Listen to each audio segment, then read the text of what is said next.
2, 1, go!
Survival!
Survival.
Survival!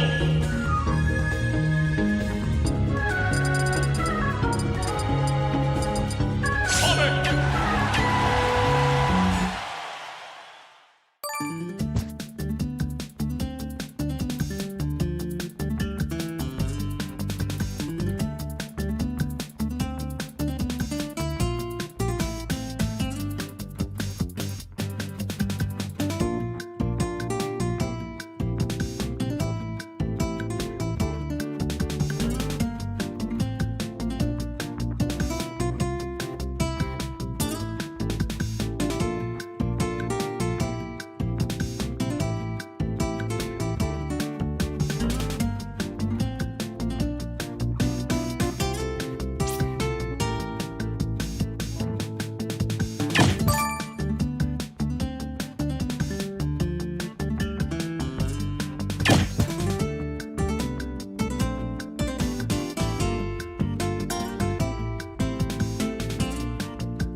Three, two, one, go!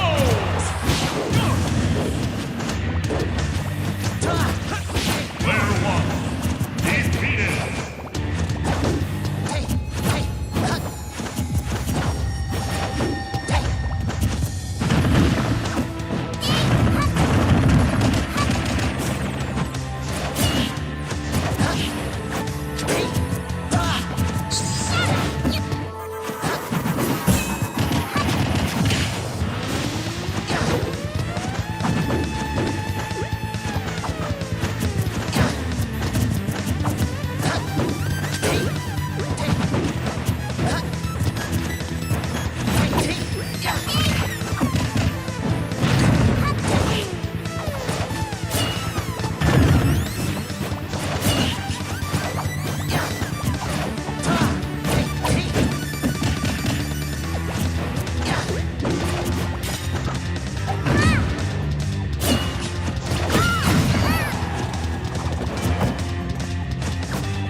Game! The winner is Kirby!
Survival!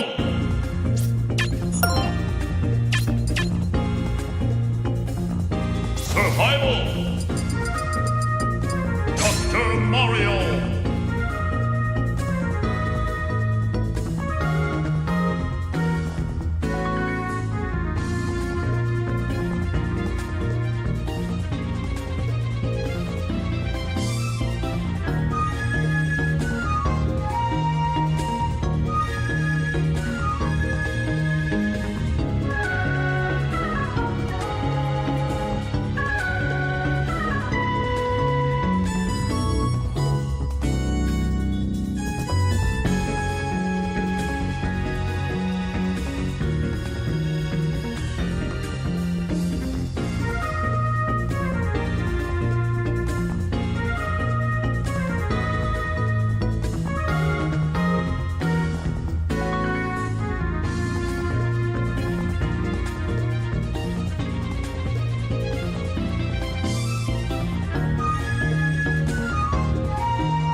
Survival!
Survival!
Three, two, one, go!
Survival!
3, 2, 1, go!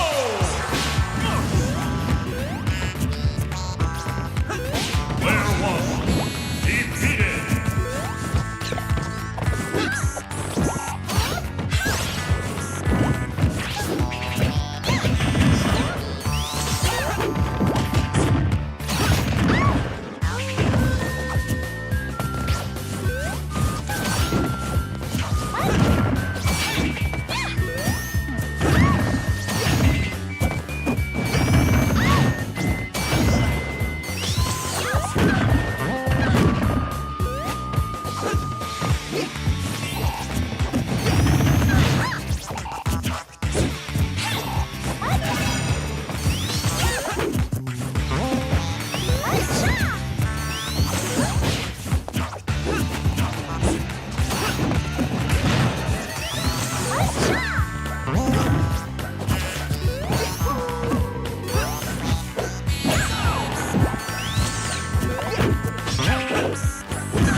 Survival!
Three, two, one, go!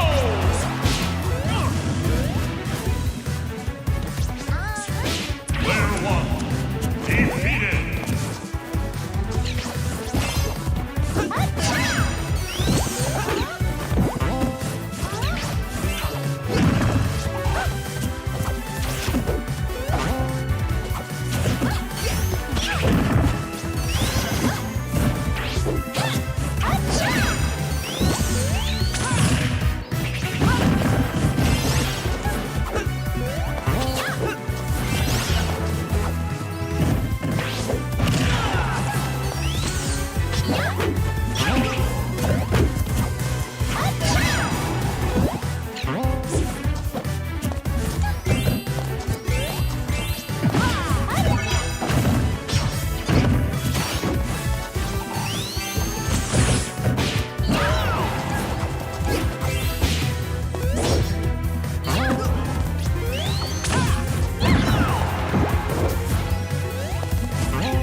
Survival! Dr. Mario!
Survival.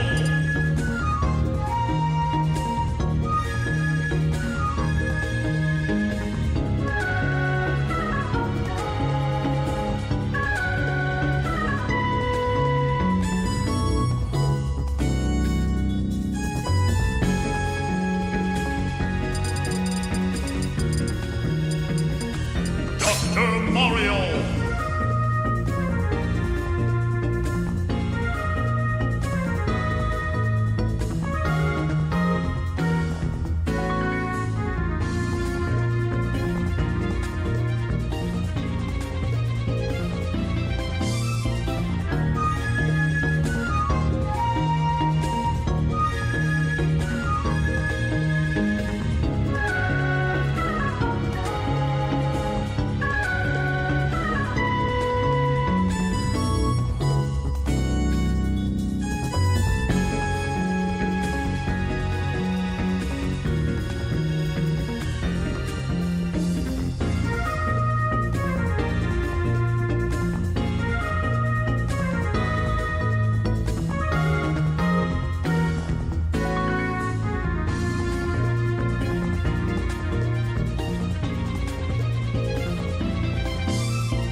Survival.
Survival!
Game.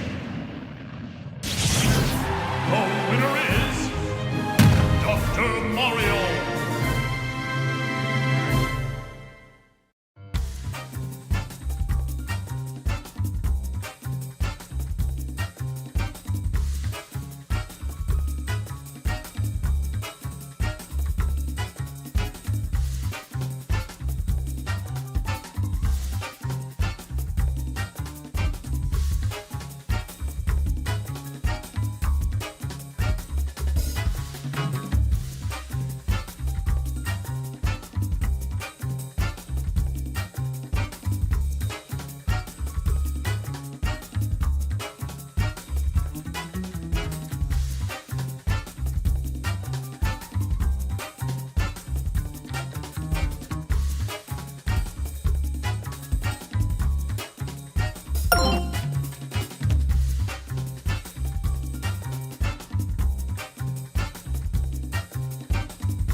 Survival!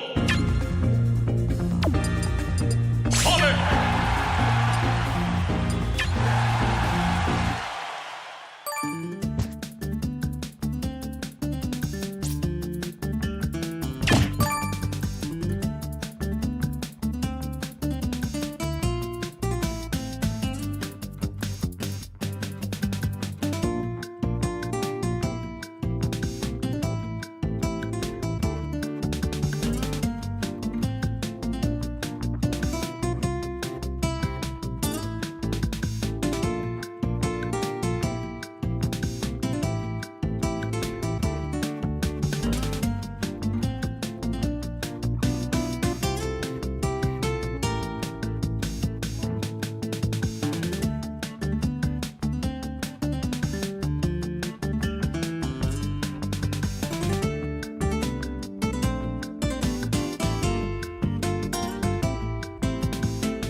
one, go!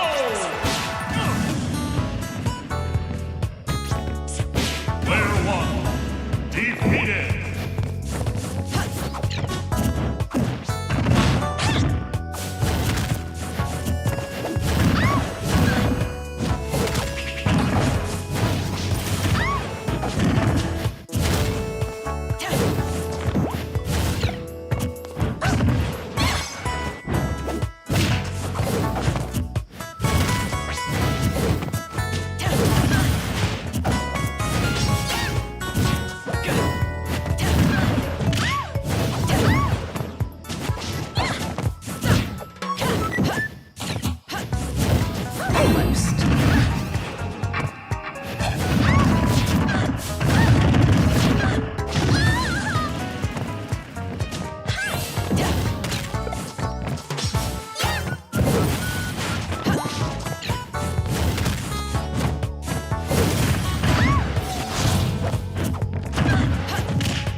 Baby. Bayonetta!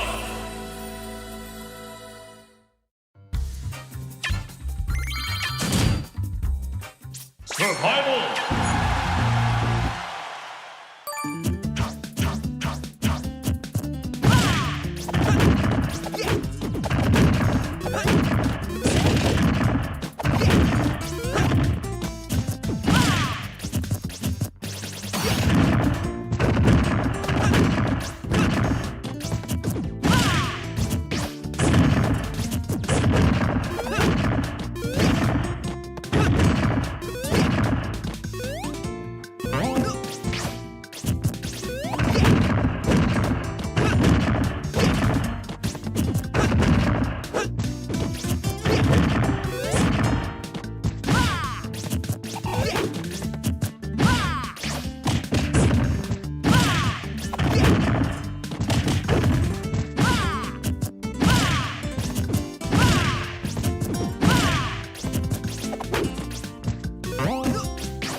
Almost.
Survival!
Survival.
Oh shoot, try speaking now. How do I sound?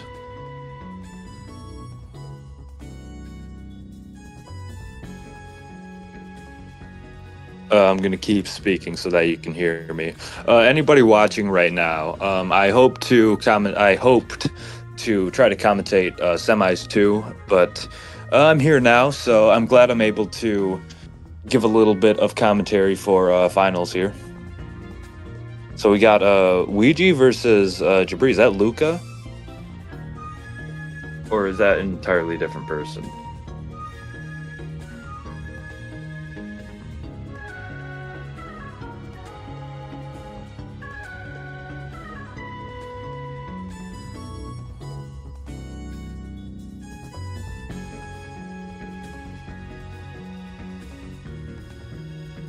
If you can't, if my voice isn't coming through, I could try putting on some earbuds. I don't think the volume would be enough to stifle my voice, but I could try that.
All right, you sound great for this. I'm playing, but yeah, we got you versus Luca.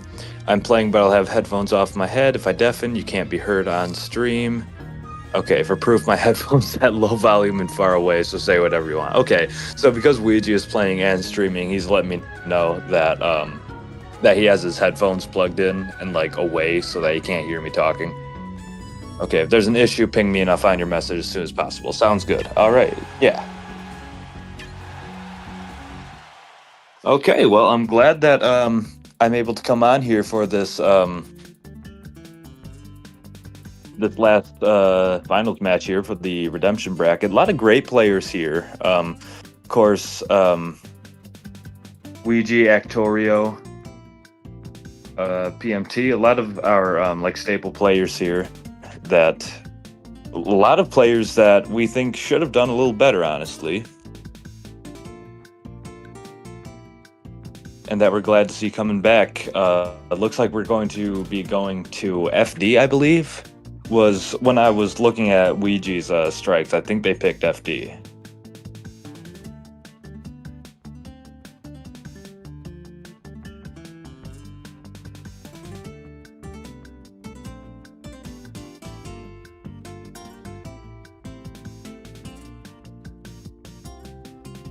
So of course, or at least really good players. I mean, obviously, since it's a redemption bracket, you're not going to, or a redemption tournament, you're not going to be getting the bracket demons. But you have two very solid players right here. All right, yep, we're going to FD. Ouija starts off with a little dash dance. Jabri throwing out some forwarders, looking to catch a jump, gets the side B. Ouija goes back to ledge, roll in, gets caught by the down tilt, and Ouija in a bit of a starting combo. Looks like we got a little bit of lag. I'm not sure what's going on. See what I can do.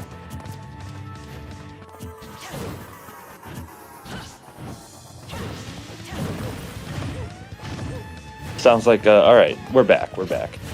I couldn't see what was going on, but I did hear Ouija getting hit in a combo. Pretty dominant start for Jabri right here. Luigi makes it back to ledge, looking for a grab, gets it there.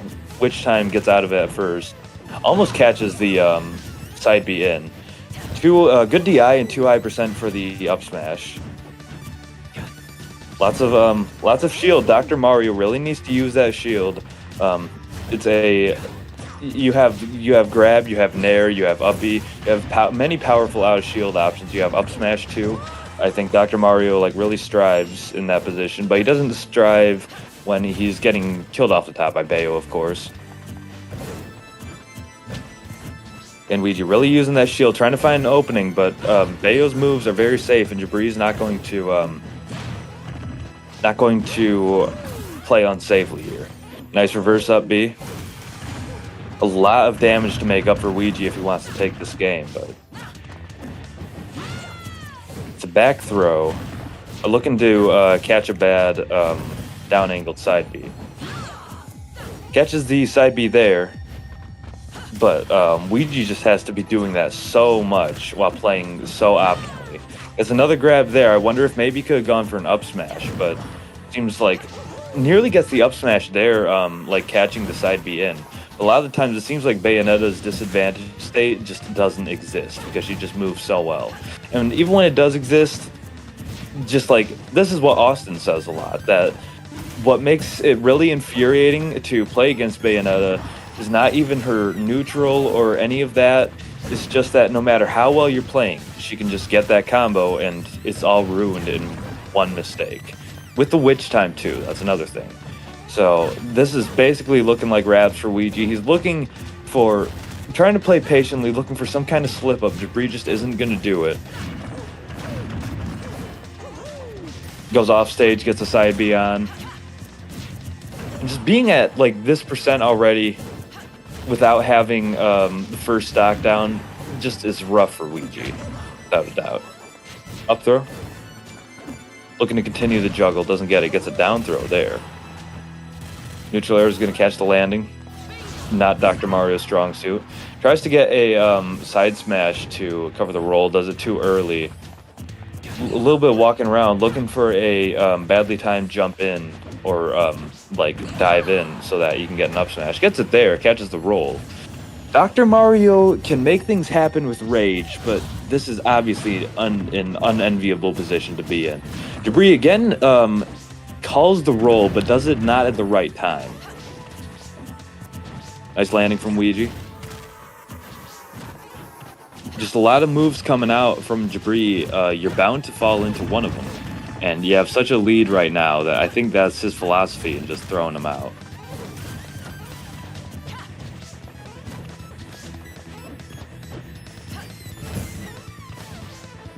Gets a down angled side B on shield. And a lot of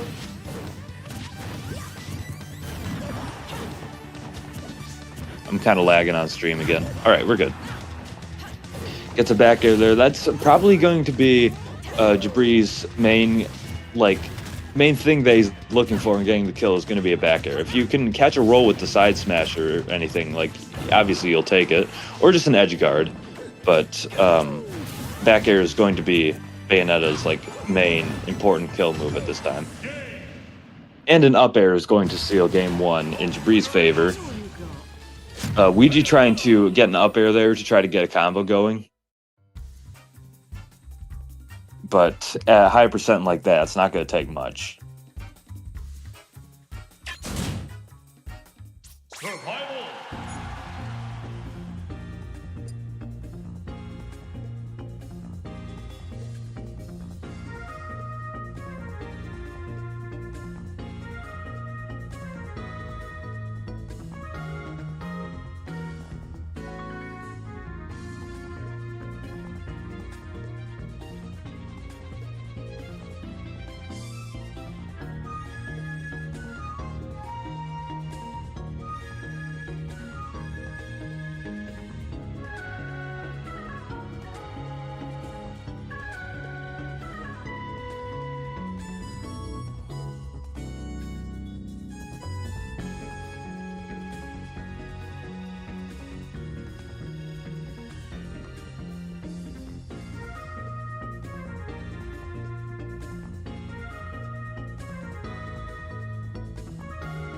As for next stage, I'm not sure what Dr. Mario's ideal stage is. I want to say like Town or Smashville, maybe.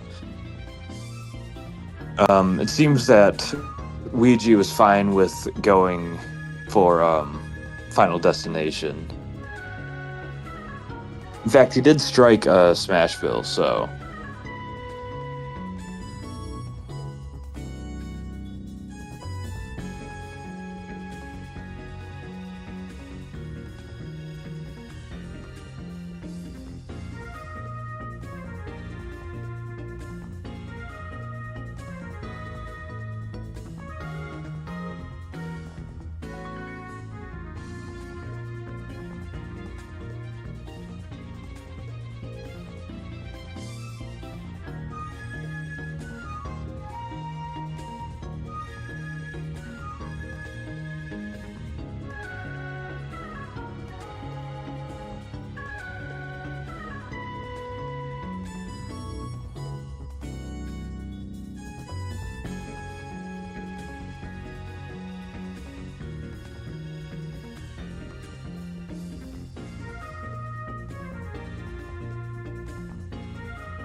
I'm not sure exactly how he's going to do it, but the thing that kind of pops out for Ouija right here for me is that I feel like he needs to.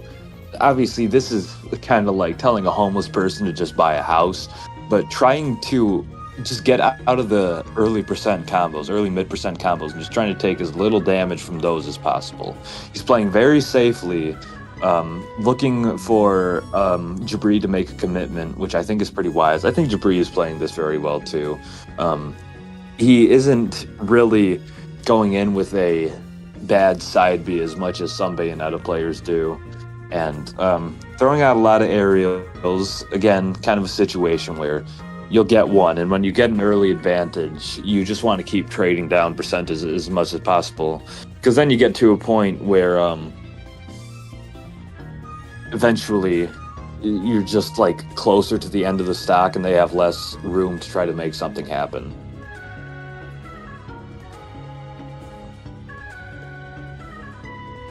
It's really like it's a chess principle that when you are up in material, you would call it, like you have better pieces or more pieces, you want to make as many even exchanges as possible. So eventually you're at a position where you can just checkmate them without resistance. I think it's the same for trading percent. Obviously, if you have a opportunity to get a bigger advantage, of course you do that, but you're totally content with just bringing their percent and getting them closer to the end of the second stock at the same rate that they're doing it to you. That's a totally fine situation when you're ahead, because that gets them to the point where they're at kill percent, and it kind of affects their mental too. They don't want to make any commitments, and obviously it's very scary.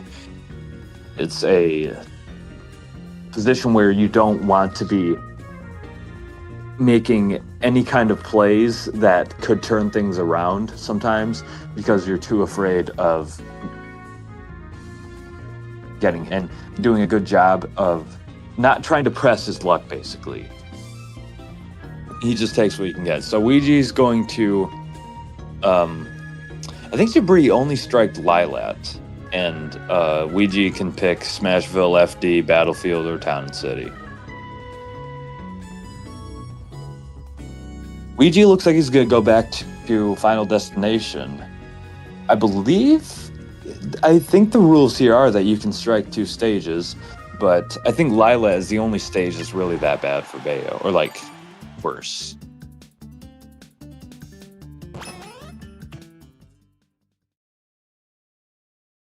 All right, game 2, best of 5. 1 for Jabri and 0 for Ouija. Ouija's going to look to bring this to match point, and not match point, but even. And Jabri would like to have a solid 2-0 advantage. That'd be very impressive, and I think it would affect Ouija's mentality a bit. Even though he's pretty good at keeping those things out of his playing, it happens to all of us. So both sides getting pretty good combos. This is starting off better for Ouija than the last match did. Another good side B for Jabri, catching the jump with a nair too. In the air, that's where Bayo really outclasses Dr. Mario. And, like, obviously, I do not need to say that Bayonetta just moves around a lot better in the air than Dr. Mario.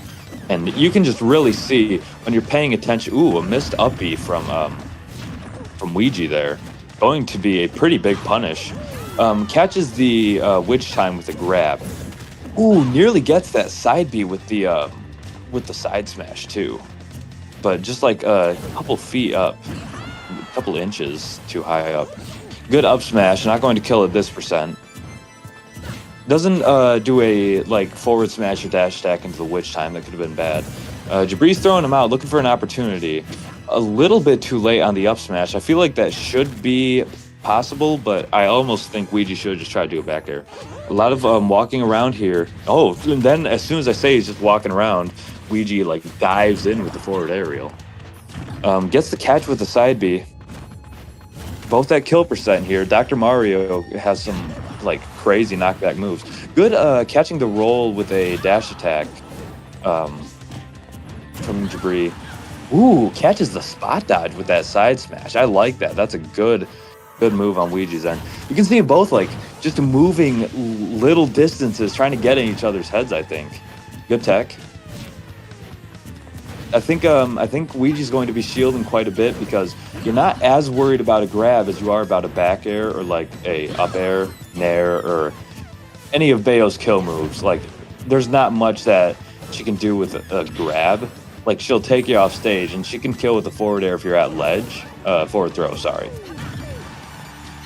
Maybe looking to get a pill with that witch time. Sends Ouija the opposite end, but he's doing a very good job of... Ooh, nice side smash. Doing a good job of, like, not being predictable with his recovery. For a jump there. Catches the side B with a grab down throw and a up B that he catches this time, or gets. Both simply drop down, neither trying to extend or reverse the combo. It's the back hit of the down smash. There's a little jump, jumps over the side B, possibly looking for the possibility of that. Going to get a downward angle side B, Jabri doesn't capitalize off of it. Ouija just staying back, not falling into the bullets. Both of them are really just like walking around slowly. Ouija obviously doesn't want to be moving a bunch right now, waiting for Jabri to do a badly advised like side B or jump in. Like the downward angled aerial side B too. That's something he's looking for. The witch time on the pill does get it there. Jabri is getting quite a few like downward angle side Bs that don't amount to anything. Bit of a ill-advised back air. Not going to get a ridiculous Bayo kill off the top yet though. Really just like we just trying to stay patient. Then he throws out an up smash, but could have gotten one there. Holds it a little bit, looking for a spot dodge. They're like so in each other's faces, and yet it's not. Ooh, got him. GG's, he says. Gets the bat within with the first hit of the down smash, and then rolls into the second one. Survival. Between Ouija and Jabri here. Okay, so Jabri is Luca. That's what I thought. I'm gonna keep calling him Jabri because like that's his like official tag.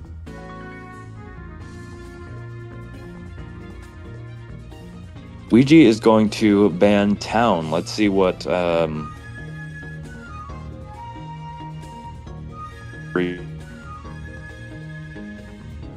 obviously I said it once, twice, 3 times. I'll say it again. The walking around is what's really getting me here. Dr. Mario isn't fast enough that he wants to be just like moving all the time. Obviously, when I'm playing normal Mario without the PhD, I'm throwing out like 3 back airs per second. But and against Bayonetta specifically, you have like the, I don't know what you call it when you hold a tilt or an aerial and you get the bullets coming out, and you have the neutral B. So you have some projectile opportunities, but they're not particularly threatening. So what you're most worried about is like just like an attack in. And that's what Ouija is like mostly looking for to stop. Like 3 grabs in a row. Obviously, Dr. Mario would like to fish for that. Catches the jump out with the side B, extending the combo. Okay, I was looking away and or I wasn't looking away, the stream was lagging, and when it comes back, Jabri is under the stage. Nice run back, avoiding the grab and a side B. The start here is looking like how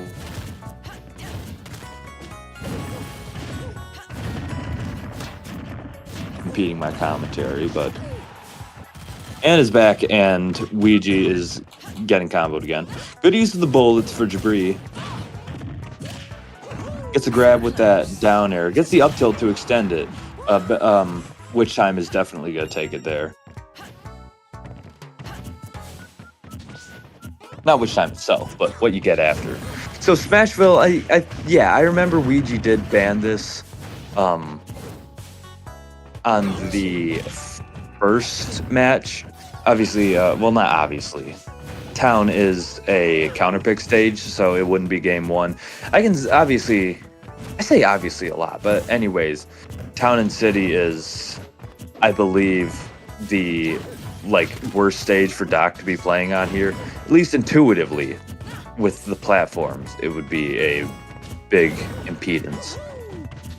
Side B won't lead to anything. Ouija kind of sneaks out of it. Not committing too hard to it, Jabri is. Ooh, looks for a dash attack or side B there with the side smash. I feel like Ouija might be kind of looking to cut corners here. If you're looking at the VOD back, Ouija, I'm sorry. I don't mean to insult you, but there's like the chance that he does get a attack in with the side B. Good grab. Good chase there. There's a chance that he does catch it with a smash or something like that, but I think I'm honestly not totally sure what you should be doing different in how to play this exactly and try to get your damage back from a bad position here. But I feel like you just don't have very good odds of getting that side smash or up smash and get punished for it. Of course, this is a very lopsided matchup, but I'm not going to offer Ouija any excuses. And Luca kind of gets shit for playing Bayonetta, but he obviously plays better than just in this tier. I think if he played a tier, he would still be just as good as he is today. So I couldn't tell you how that ended because stream lagged, but that is going to be game 3 for Jabri. Now I believe he is going to ban Lilat again, and probably they go back to FD. He might ban FD too, and then they would go to maybe Battlefield?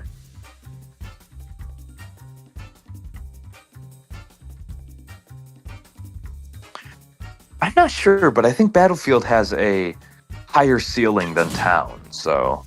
Survival.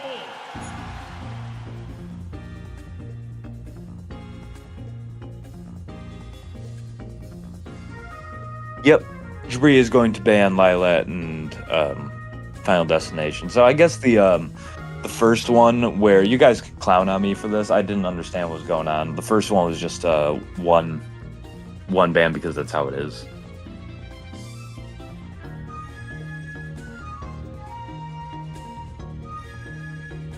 Battlefield here, I called it right.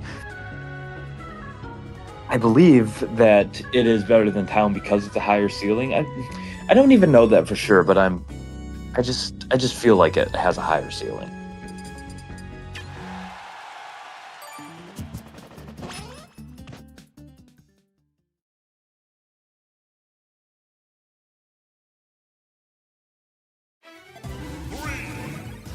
Starting off game 3. Free jumps, Ouija lands. He's just kind of running around here. I think Jabri might be looking for a few more. Okay, that was a side B at 0%. First play of the game. Sorry, side smash. I get my moves mixed up by just saying the wrong thing. Roll in, avoiding the tech chase, or roll chase, I should say. Some running around, jumping around.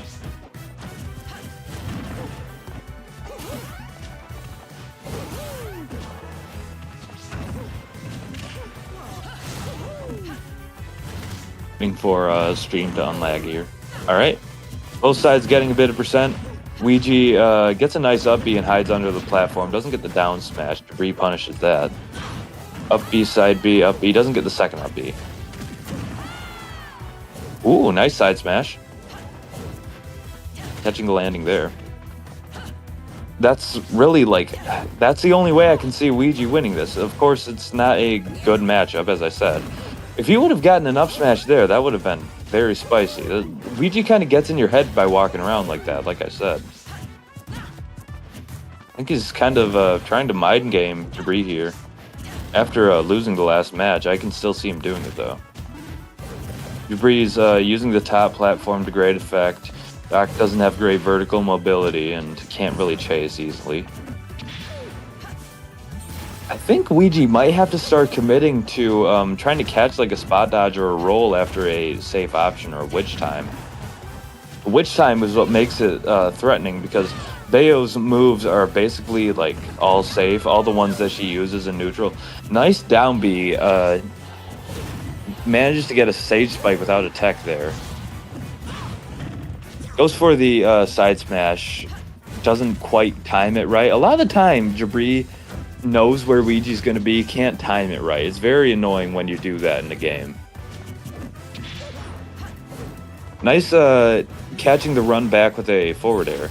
And a good bullet right there. Ouija does up B back up. The witch time is really powerful for Bayo because, like I was saying, how her neutral moves are safe, like the up B, and side B is oftentimes unpunishable even if you shield it right. So you want to try to catch what she does after the move. And she has witch time for that if you're too predictable with it. Or just like, even if you're not, you just go for it. She gives you the old witch time. Goes for the neutral air. Good Bayo edge guarding tool. Ouija kind of slips out of it. That within going to mean a grab and another forward throw. Ouija's like going high then going down low to stay out of the range of the bullets. Debris looking for a back air here, definitely. Or just like getting another forward throw. It's staled a little bit, but at this percent, I think it'd kill at the ledge. Ouija is probably looking to get a couple more percent before he loses his stock here.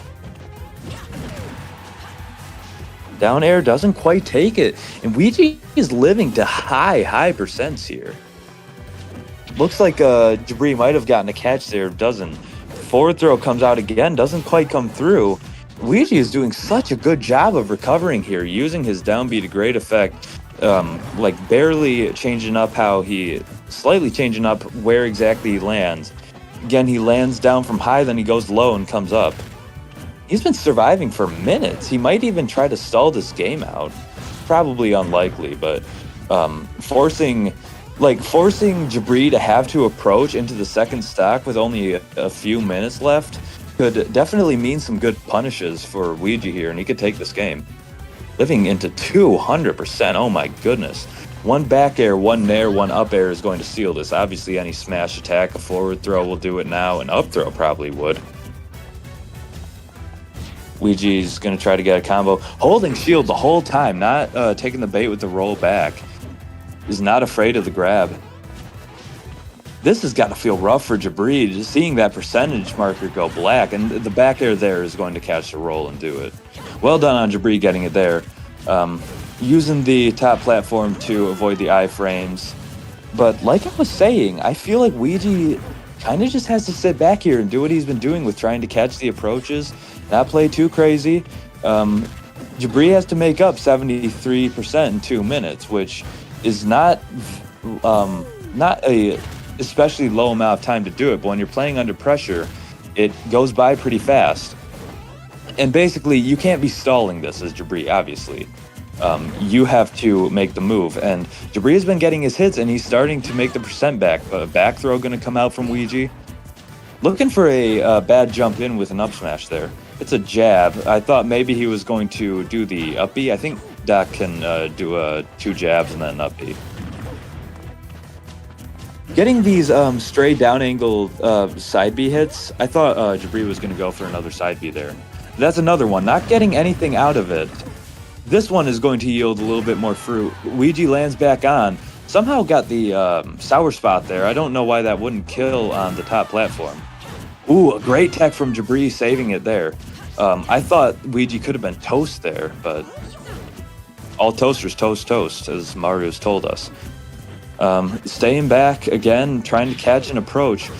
Bad shield there is going to get grabbed, but doesn't go down, goes up instead and avoids Jabri. Could have up smashed there, but ooh, really calls out like a jump with that up smash. Looks for a roll back, doesn't get it. Back air is going to take it. Oh, it doesn't. Lightning came out, but it's not going to do it. Pill doesn't reach down there. Back throw definitely going to do it. No, I'm proven wrong again. Oh, and he gets the hit of the down B that I was looking for. And with only 41 seconds left on the clock, Game 3 is going to go to Ouija. I'm surprised at how aggressive Ouija was playing there with what I was saying, that maybe he wasn't paying attention to the clock. But I think if he, obviously depends on where Jabri's going to be, but if he kind of just keeps stage control, stays in shield while Jabri's on the platform, and doesn't get hit by that angled side B, like you could reasonably stall that game out because Jabri was spending a lot of time hopping between platforms.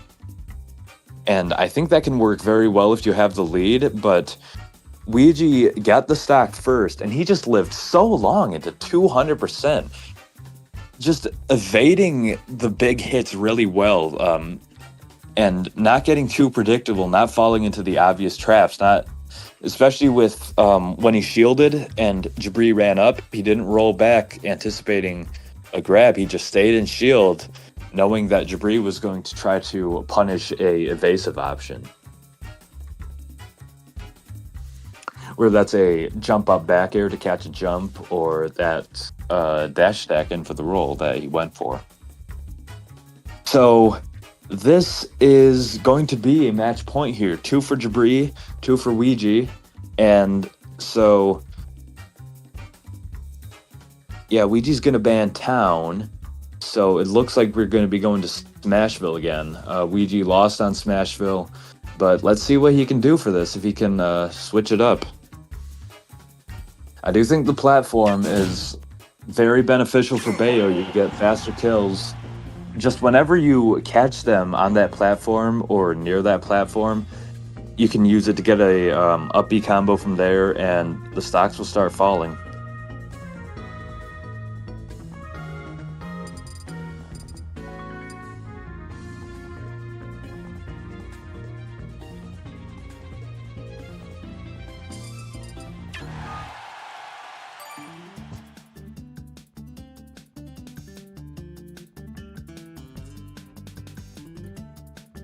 Oh no, we're gonna go to Lilac Cruise.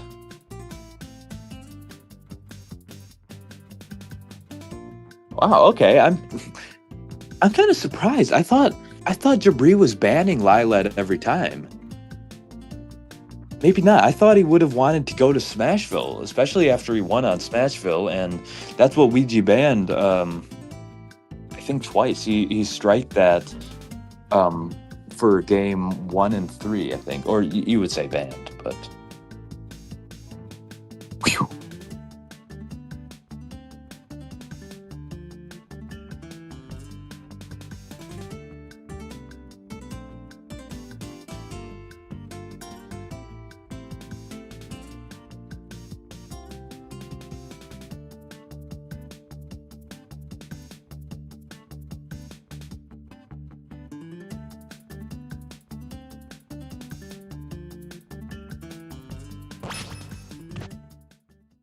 All right, going to game 5 on Lilac. I hope to see. Well, I don't hope to see something weird happen that changes the result. Oh, I don't know what the fuck I'm talking about. We're going to Battlefield again. I thought looking at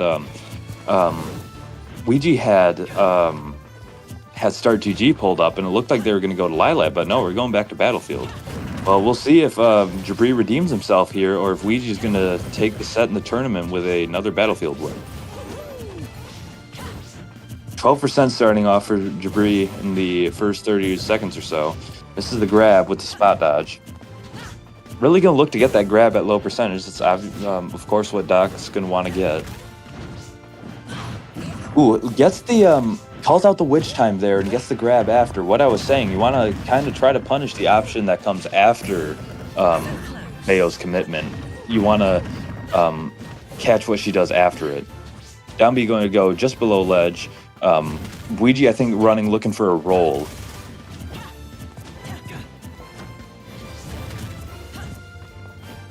Mid percent for both sides, 1 minute off.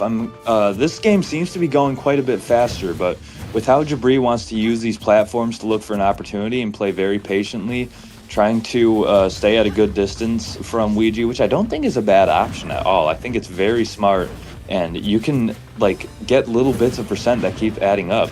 If you don't fall into a big combo like just happened, not big, but a damage dealing combo, and you just try to get little bits of damage back and forth. Nice forward smash.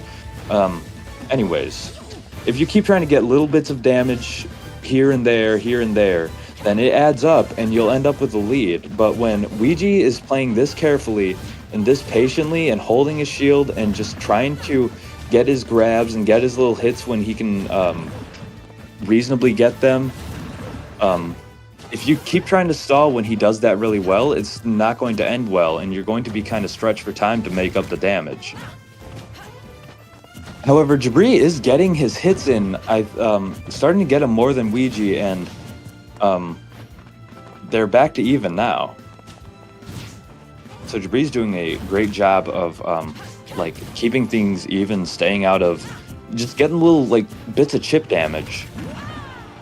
Nice back air, catches the landing there. Every little, looks for a roll on that one. Nice side B going to catch that roll on platform.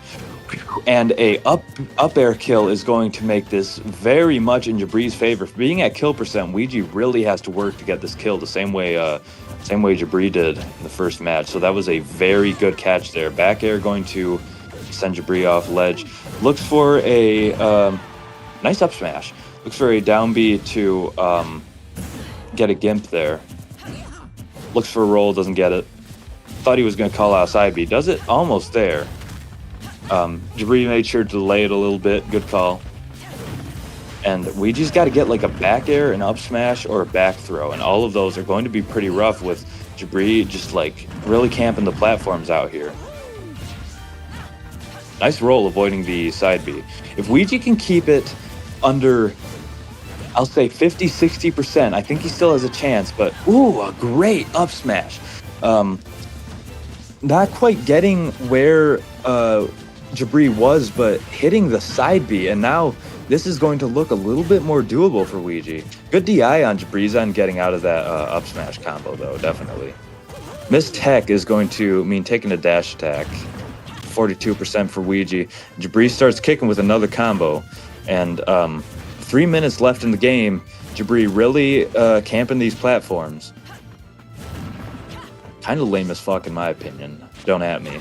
But kind of also what you need to do as Bayonetta in this matchup. Ouija kind of runs in. Just breaking through this is going to be so difficult for Ouija. And Jabri's just always like using the platforms, staying out of range. You get a side B here, you get a side B there, you get a like up air here, you get an up air there. If you can get a combo set up, you do. You don't try to take more than you can get. Which time they're looking for a nice kill. Hill going to block the dash attack. Side B, up B, and it's not going to be a kill, but it was looking close. Dr. Mario has this tendency of, like, you think you're in the clear, and then he just does some crazy shit, but it's nothing that Jabri is going to fall for that easily. And if Ouija starts getting too impatient here, it's going to start adding up, and, well, at this point, there's not much more to add up. He's going to die. But if he plays, like, out of his mind here, I can still see him winning. Going to be hard-pressed to do that against Jabri playing out of his mind here, too, though. Almost catches the landing with the side B. Nice down air as Ouija drops shield. 150%. This has got to be so frustrating for Ouija. With only a minute and a half left, you're at kill percent, and Jabri's just not going to walk into it. Almost catches the landing there. Doesn't commit to an option.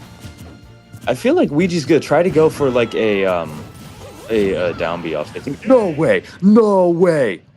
No fucking way he got that forward air. And that 150% with Jabri only at 60%, and only a minute and a half left on the clock, he slams that fucking forward aerial, and he is going to take the set and the tournament. Ladies and, well, gentlemen, I don't think they're Cake Point if you're watching. Hi, Cake Point. But gentlemen and Cake Point, the KHAIRY'S Collision Redemption bracket is going to go to our streamer, Ouija. Congratulations, Ouija.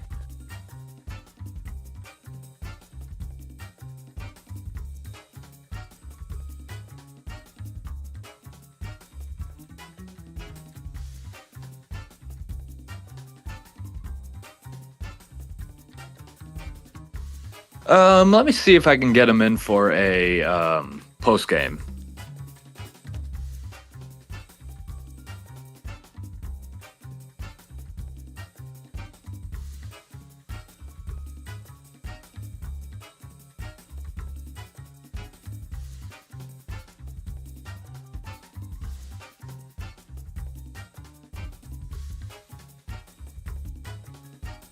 Wow, what a last match. That was wild.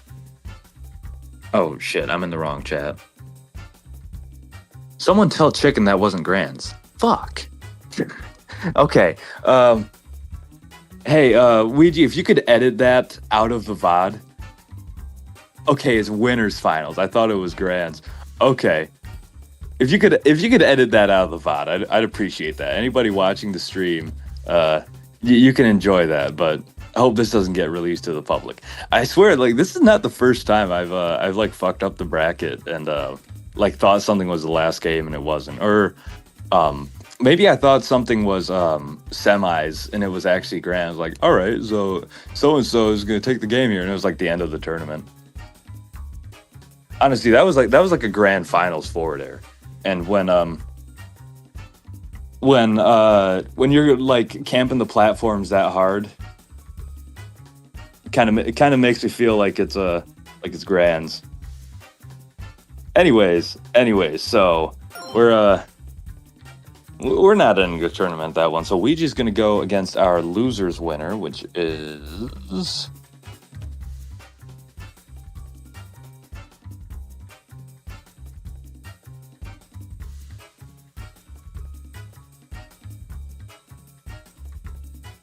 he's gonna show me here.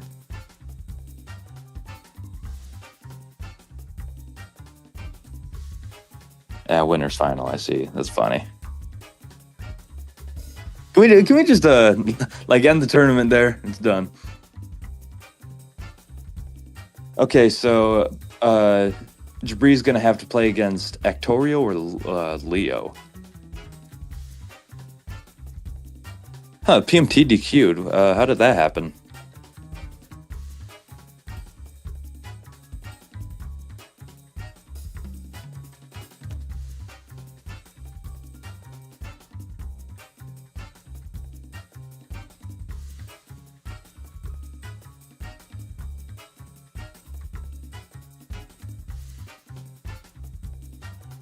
Okay, Ouija's got his headphones back on. Okay.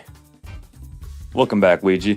That was an insane fucking forward air. I lost my mind, dude. That's why they had to tell me.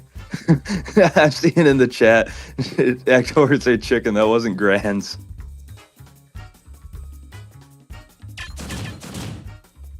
I love you guys. Anyways, all right. So we're gonna have either Actorio or Jabri coming back in for Grands, and we're going to. Looks like we're going to be watching Actorio set here. Well, on the bright side, I'm glad I am actually getting semis here. Oh, all right, they haven't started. That's nice. Who does Leo play? If that's like If that be an unfair advantage, I won't say, but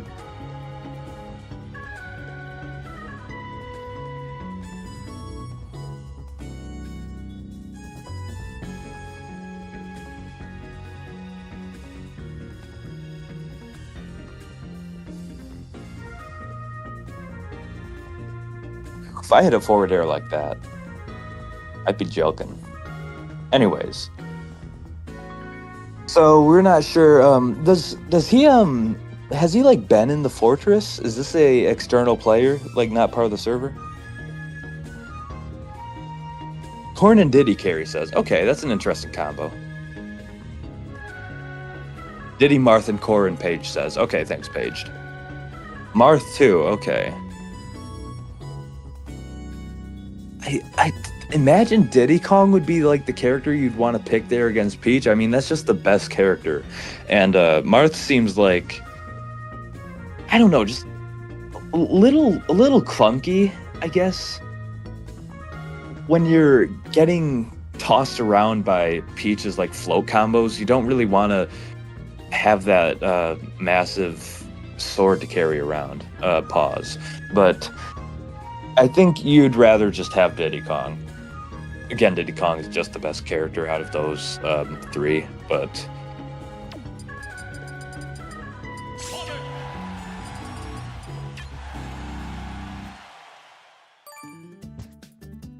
okay, Actorio, I'm gonna hold it to you guys that you stop watching the stream when you're playing. I mean, you don't want to have it going on in the background distracting you, so I doubt that you would, but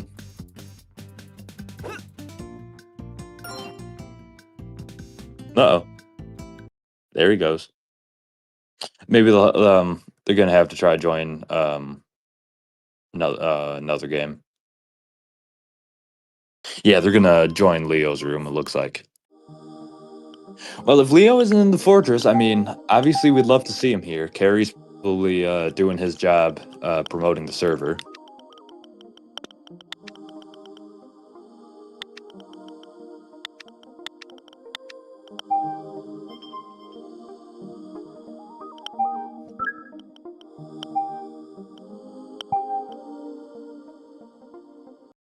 All right, Actorio's gonna take a break real quick, and we'll be right back.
I'm getting pinged.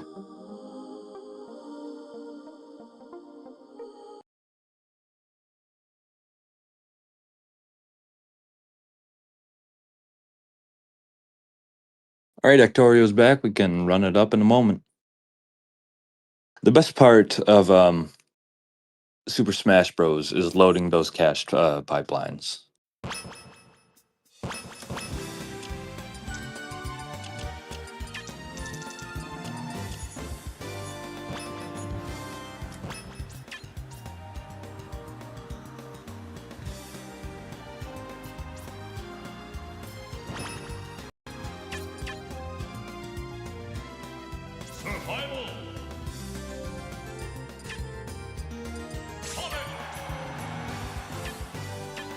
All right, Actorio's arrived. So I'm assuming Actorio's going to keep playing Peach. That's what I would guess. I'm kind of wondering, assuming Leo's playing Diddy here, which I don't know. Maybe he'd go with Corrin. Corrin's probably not. I know there are a lot of Corrin players, but or at least there used to be on For Glory. But Corrin's probably not as familiar a matchup as Diddy Kong. But I think if he goes with Diddy Kong, probably they would just end up going on Smashville, which I know, shocker. But then I think Actorio would want to strike FD, is my guess. That's just like kind of estimating with the banana kind of does a lot on FD. You don't have the platforms. Probably Lilat too. Probably FD and Lilat. Somebody in the Discord like has a better idea of what would actually be happening in terms of stages. Let me know, because these are two characters that I'm familiar with on a base level. Of course, we'll find out when they, pick the stages. Looks like we're gonna be getting Leo on Smash GG. Is it Smash GG now? I thought it was Start.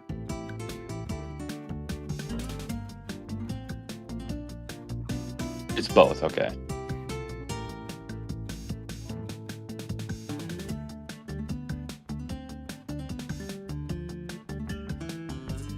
Do they have like a Smash one just for Smash Bros? Might be what it is. All right, yeah, it looks like. So we have our own little kind. All right, another best of 5, I imagine.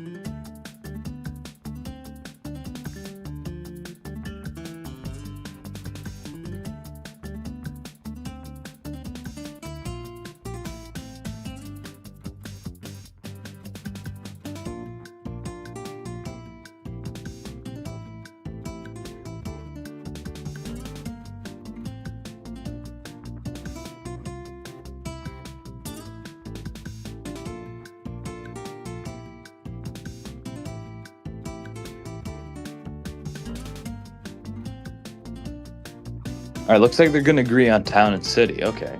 All right, looks like Leo is going to be playing core. And since this is on Star GG, I can reveal this information. Or Smash GG, you could also say.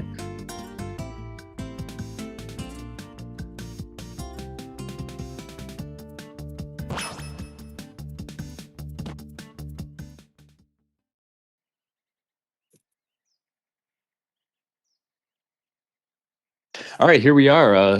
Leo is a player I have not seen before, so I'm really interested in how this goes.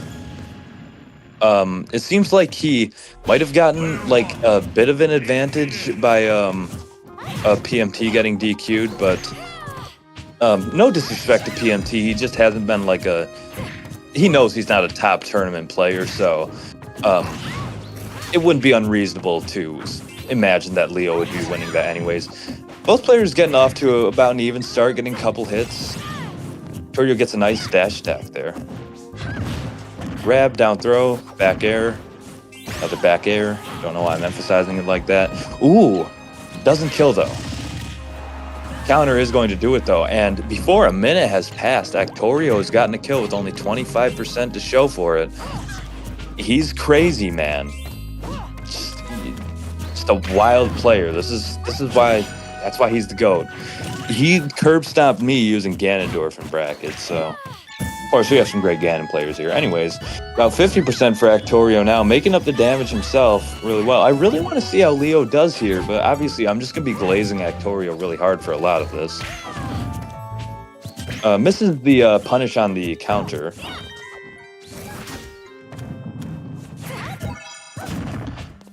Nice neutral air after the down B finishes. Nice shield from Leo avoiding the punish after the side B on stage. Good neutral air. Tries to get the spear hit there instead of hitting the ground or attaching it in the ground. Looks for a roll with the up smash. Doesn't get it as Leo runs in and gets a punish. Holds off a little bit there, but Actorio kind of gets away so that doesn't get hit by the side B. I feel like both players there had some opportunities to like get a hit, but Torio really holding shield here. Leo's not doing anything too committal here, which I like. A little bit of a badly spaced neutral air there. Oh, and a nice up smash is going to take that with 2 stocks to spare. For Actorio, game 1.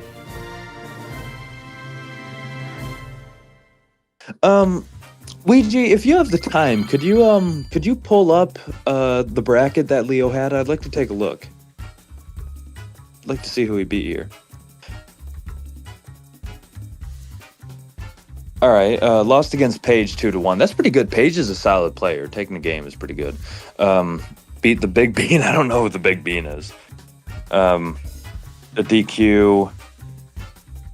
Beat Eric. I think he's been in one of our tournaments before. Solid 2-0 there. Then got the run back on Paige. So that's a it seems like a pretty solid player. Then if you can beat Paige. I mean, that puts you in a pretty decent level. And then PMT is going to DQ there, and Leo gets the bye.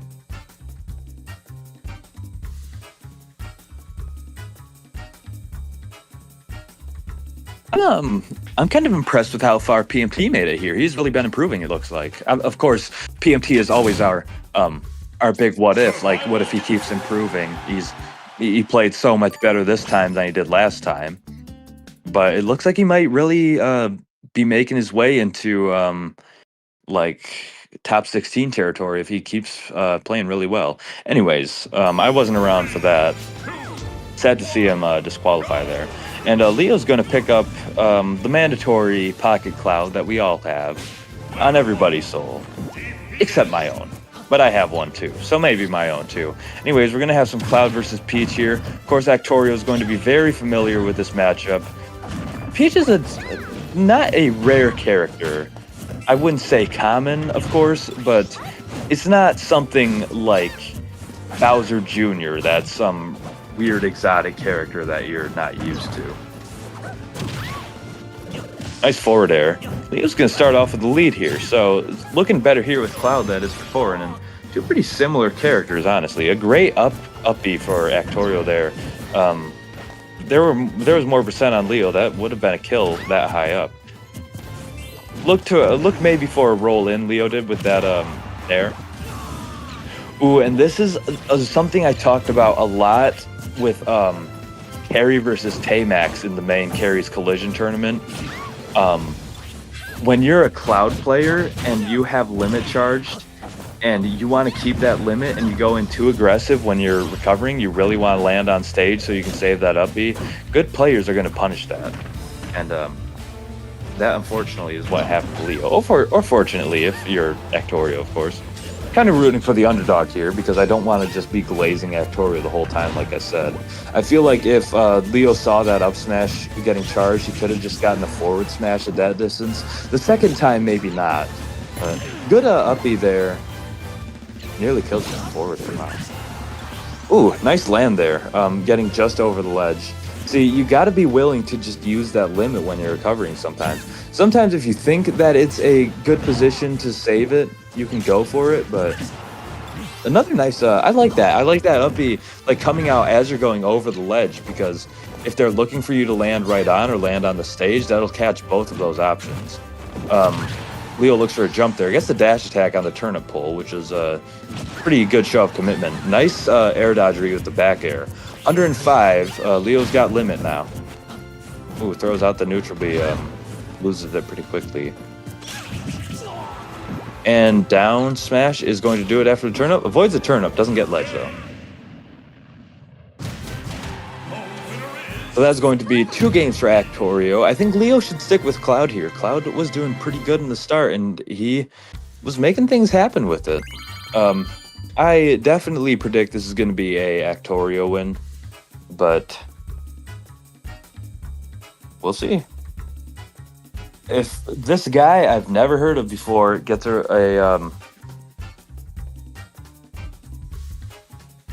a like, would you call it a reverse sweep if Actorio won the first two games and then Leo gets three, would that be a reverse sweep, or is that like something else? I don't know. I'm really a inept commentator, aren't I? But if that happened, that would be really crazy. That'd be like headlines at the Fortress. Headline event.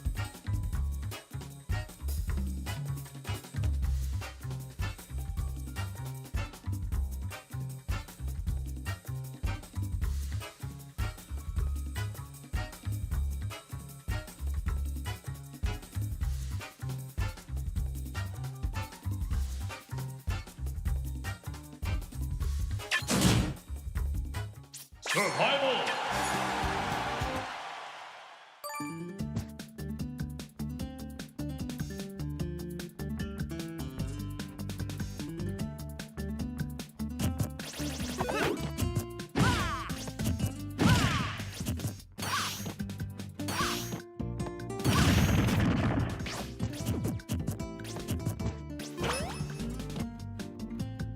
All right, I went to a coma for a second.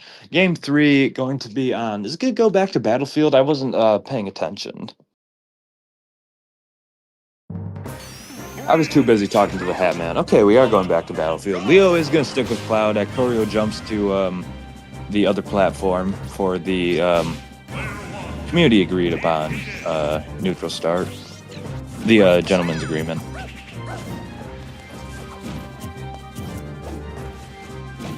I've always kind of wondered a little bit, like if somebody didn't when you have somebody like streaming the match didn't run to the neutral start point, like would you have to reprimand them, or would you just let it go if the other player like just let it happen? I've always wondered. But anyways, 30 seconds in, Actorio now got a little bit of a lead. Nice forward throw there. Leo goes right to ledge, not having to burn limit yet. Nice forward air. Ooh, really calls out an air dodge.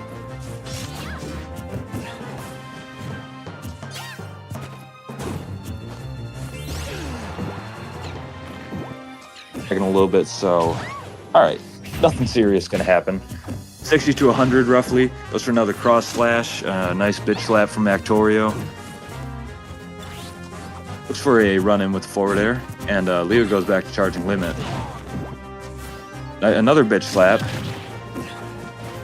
Oh, I thought Leo might actually go for the downward hit on the up B and try to reset to a neutral second stock, but I feel like if Actorio still had his jump, it wouldn't have worked. I don't think he was that high enough percent. And there are just like issues with sometimes Cloud's second up B hit is inconsistent. Kind of a weird, that shouldn't be a safe landing with the forward air there. Narrowly avoids the up smash. And the limit cross slash is what am I looking for? The initiative there is going to pay off. Good old Cloud's up air, one of the best moves in the game. Nice up smash there from Actorio, getting it out before Leo can get the down air going. Looks for another cross slash. And another one. And another one.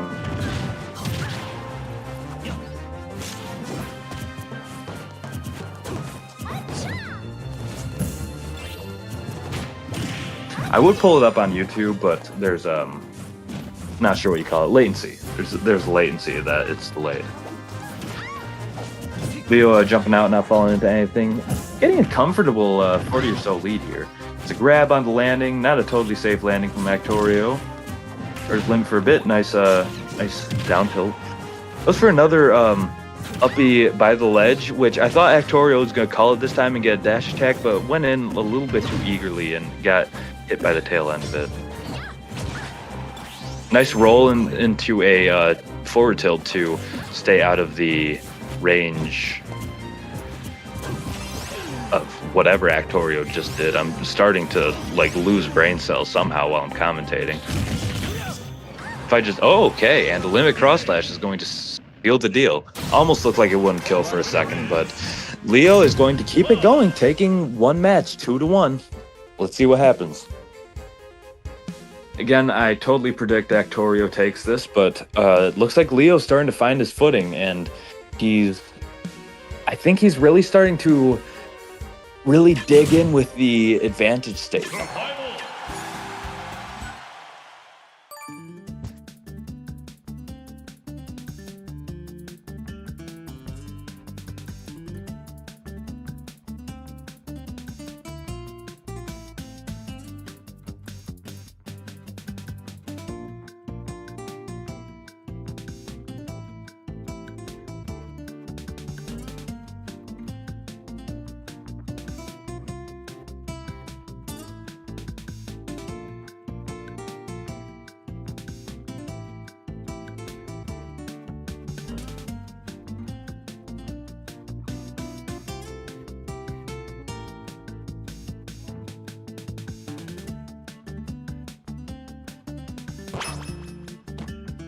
If I had to guess, we'll probably just go back to Battlefield. Let me see. 3, 2, 1, go! And we'll go to Smashville this time. Did somebody join? Player 1 defeated. It's going to be 2 side B connections. I couldn't see it, but I could. Oh. And it looks like Actorio is going to be moving on to losers finals, if I had to make a guess. That is going to be a very nifty early side B kill with Actorio, but Leo's not giving up yet. Got to keep playing.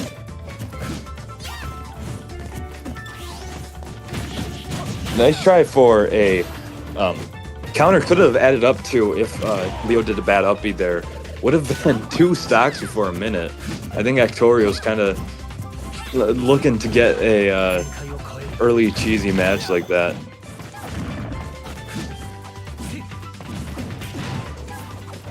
Another bitch slap coming out from Actorio.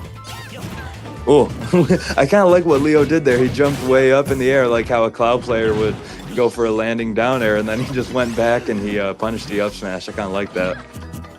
Gets out of the tennis racket, was it? Leo gets out of umbrella range there too.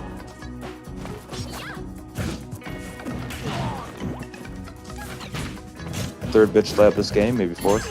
And that time Actorio is going to catch the uppy at close range and going to be playing Luca in losers finals. Good showing from Leo here, honestly. First match was pretty rough, and second match kind of started like slipping from his hands as it went on, but good playing here. I would like to see more from him. If we can get him into the fortress, definitely do. I think that was pretty good playing. Obviously, Actorio is always going to be like, he's just a genius. He's just has that dog in him. But pretty good crowd gameplay there. Hey, can I just say one thing?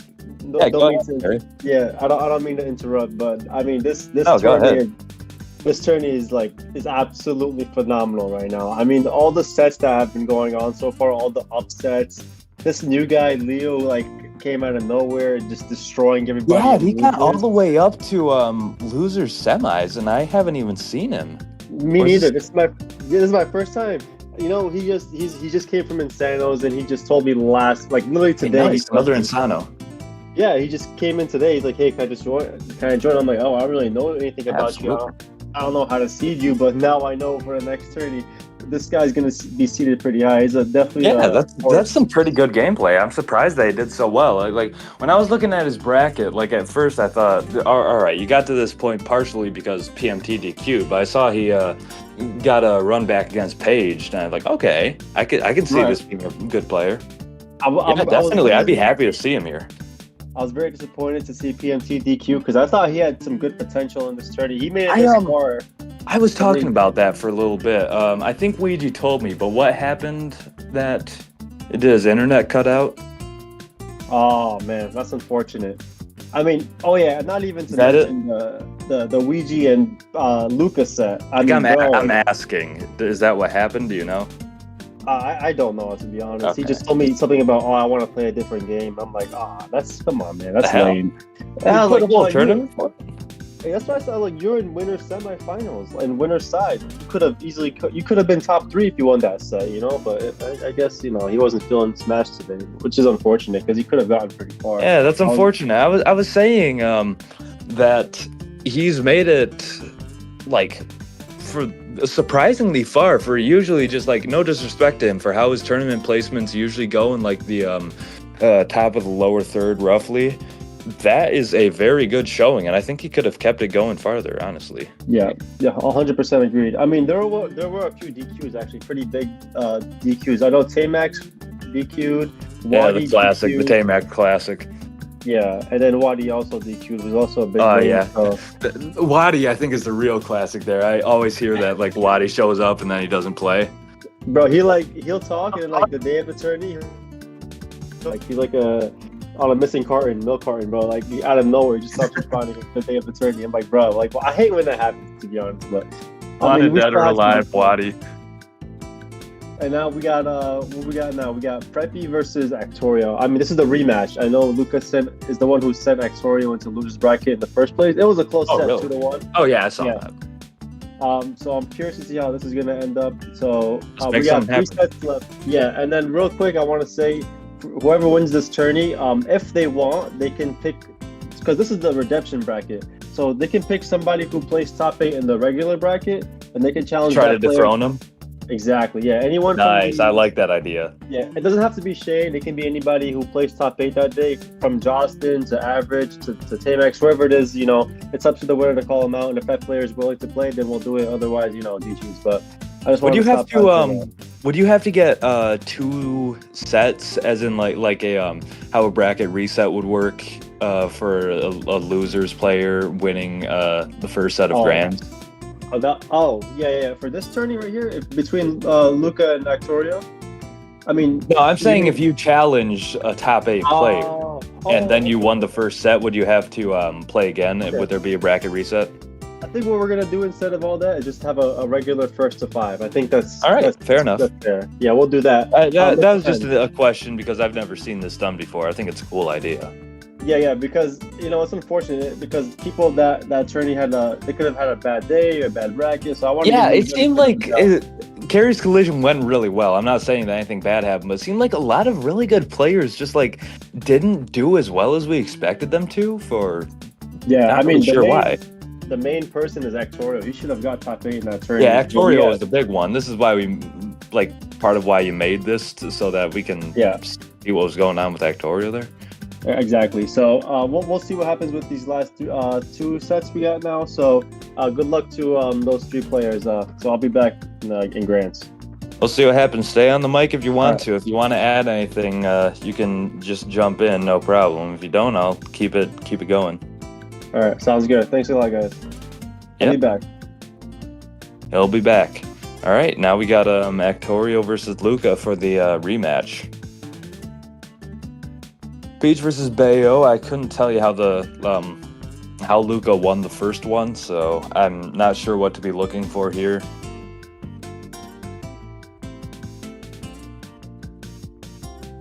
You could give Lil Mac 1,000 jumps. He'd never win a tourney. Dang. I don't know. Honestly, if you gave him 1,000 jumps, then he has when you're removing his, obviously he can't do anything in the air. But when you're removing being his disadvantage of having so many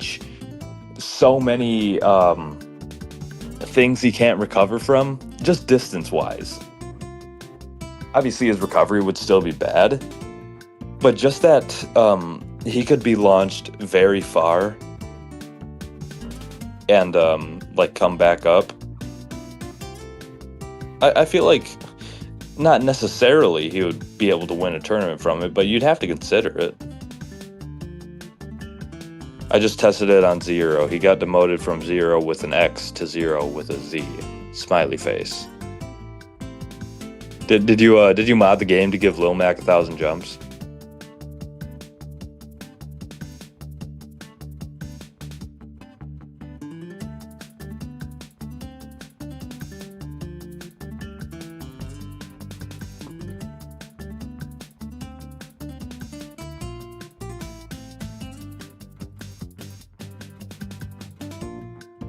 Right, you did. That's actually really funny. I can't imagine. I can't imagine Little Mac just like stalling off stage, just jumping in place over and over. It's on Unleashed. I might have to go check that out.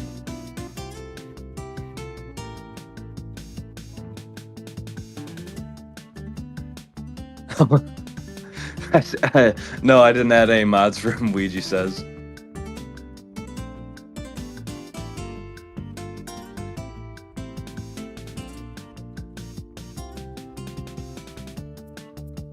Alright, there was a little bit concern earlier that Luca might have gone AWOL, but looks like he's here.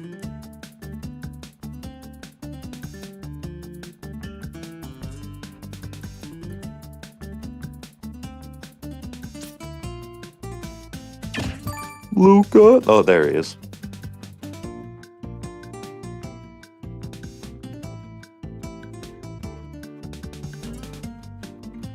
Almost DQ'd him, he says. Glad I didn't say that on stream, but...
Alright, looks like they're ready to go.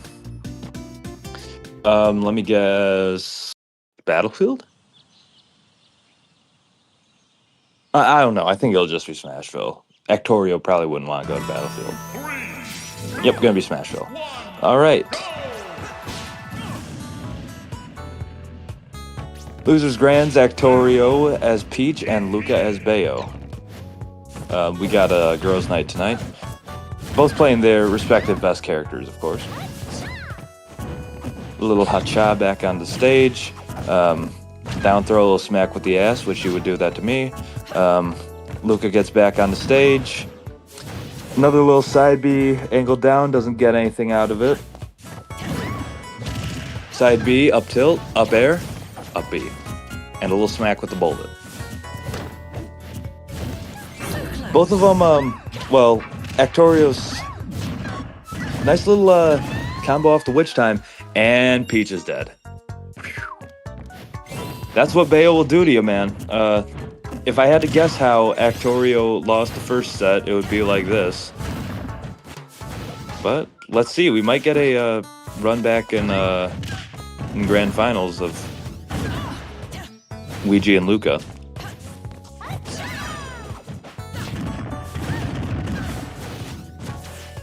I think Bayo's combos are better against floaty characters, right?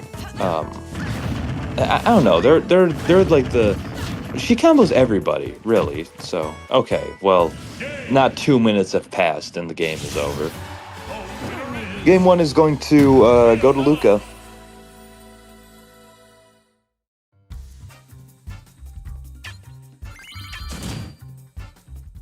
survival.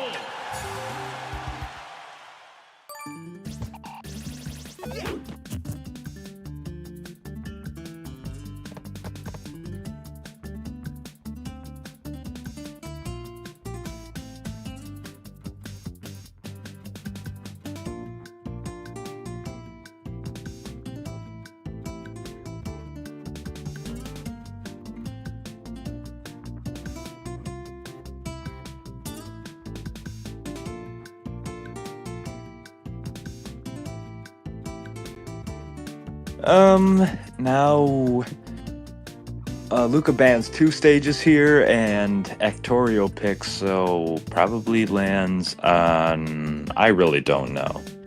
I have I've started like guessing the stages that the players are going to go to before the set like fills up, or I don't know what I'm talking about. I'm losing brain cells when I start commentating for too long. I keep talking, then eventually my thoughts just don't formulate. It's like the neurons just aren't firing, and I have no idea what I'm talking about. But I've started guessing what stages the players will go to before the matches start. All right, gonna have match 2 coming up. I feel like maybe. Well, I want to say Actorio has to avoid getting hit more, but like, just don't get hit is not a very, very helpful strategy. Probably like more with the turnip, I guess. Weird start here. Luca just like jumps around a little. Goes in with the catches the side B with the down air. Very nice there. Could have probably gotten up smash there. I think Actorio is going to want to be looking for the up smashes and catching like the landing side Bs. You can't really react to them, but if you're in the safe position to throw them out, nice pivot grab. And this one is turning out like starting pretty dominantly for Actorio after the first one was just like a blowout. You got to be in the right angle to get the up smash too, because it wouldn't have worked there. It's too horizontal, not vertical enough. Nice side B. Like staying out of the jab. Little jump float in a down air. Bayo low profiles the back air there.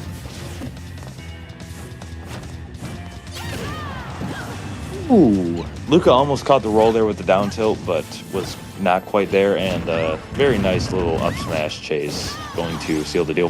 No, I was about to say. Actorio's trying to get some cheese here. If both matches ended before 2 minutes with a different result on both ends, that would have been wild.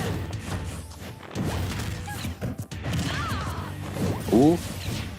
Off stage. Not like that's a big thing for Bayonetta, but looks for an air dodge there. Does get the tennis racket there.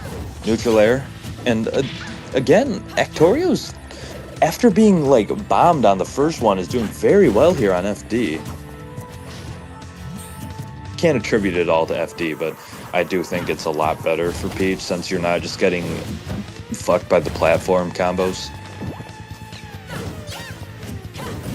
I do think the use of the turnip to try to control space is good. A very good forward air catching there. Throws out 2 turnips. The first one connects. Ledge trump, back air, bat within is going to save it. Almost gets a tennis racket. Another ledge trump, and back air is going to do it that time. Okay. Again, for a 3rd time. 2 very dominant, not very, but 2 dominant games coming out on both ends.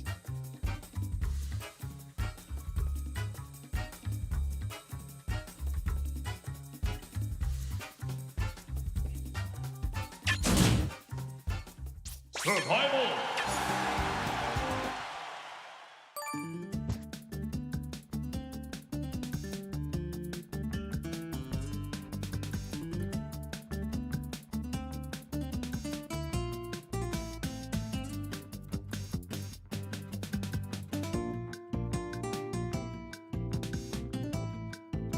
So I'm not sure if Luca's gonna want to ban FD now. I feel like I want to say FD is quite a bit better for Peach than it is for Bayo. I don't know why he didn't ban that in the first place. Probably he wanted to ban Lilat first, and then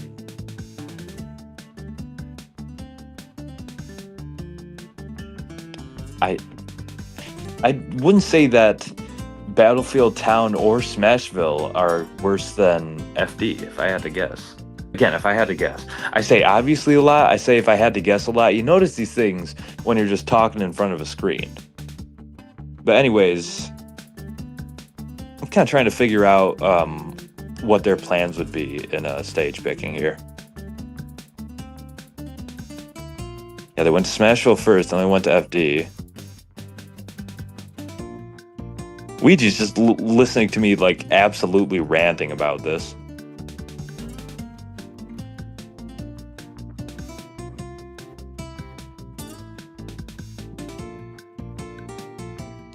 All right, Actorio's gonna ban Battlefield. I don't know why I'm talking about what Luca would do because Actorio's banning here, but yeah, Start GG's having some issues, so they say in the chat Actorio's banning Battlefield, which makes sense. Is it only one ban? I feel like I saw some matches with 2 bans, but does Actorio just not want to ban a second stage?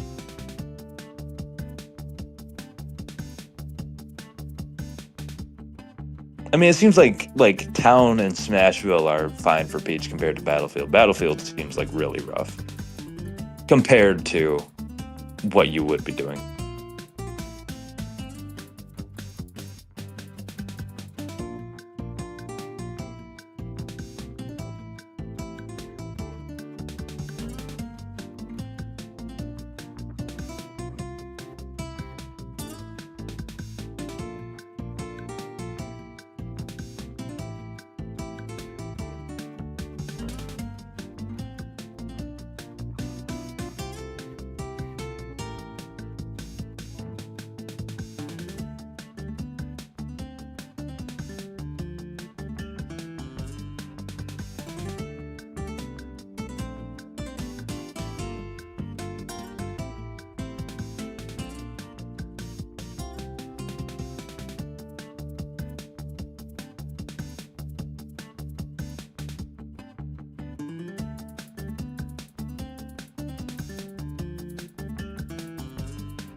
All right, looks like they're going to be going to Town and City.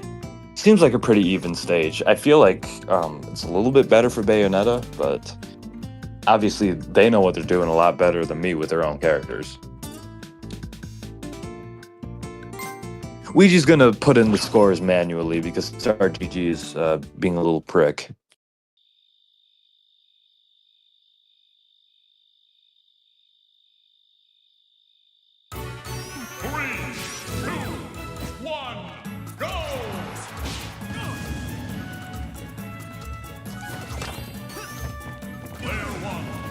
And Sonic, what is up with these starts? Why are they doing this? Like, Ouija SDs, and then they just like walk at each other at a leisurely pace.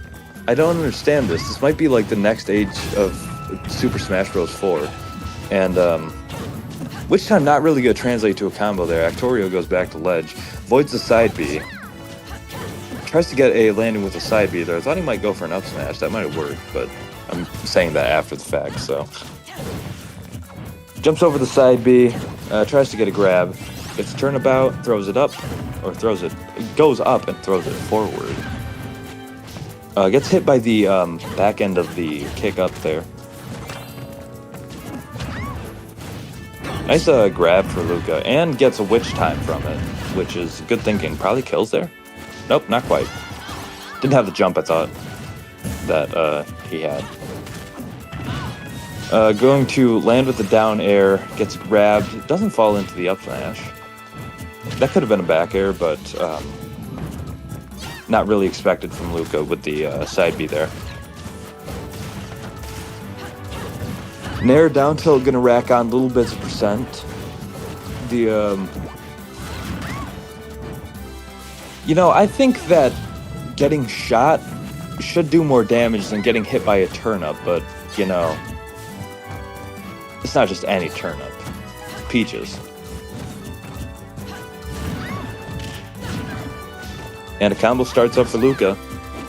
Doesn't really go anywhere. Always good to get that percent, though. Torio tries to catch that double jump, but doesn't get the umbrella where it needs to be. Tries to look for a run in there, maybe? Ooh, going to get the side B to connect there. Doesn't punish the back air landing. It's looking dangerous for Actorio, but he's still playing aggressive. Nice tech. Maybe he was already trying to roll. Nice grab to a bedge slap. Ooh, Turnup is going to catch there, and the Nair is going to take first stock. The aggression paid off for Actorio there. Runs back. Luca catches it with the side B. Dash attack. Grab. Down. Throw. Holy shit. And down air is going to take the stock. Side B doesn't quite get the landing. Before the last hit comes out, Actorio grabs through the side B, gets the air dodge with a side smash, and the stock is gone. As soon as it began, wow, Actorio just cranked the heat up there, getting the grab and then the read with the air dodge, then the forward air and the turn up and the up smash, and it's over just like that as soon as it began. Survival. Okay, 2 for Actorio, 1 for Luca. This is going back and forth.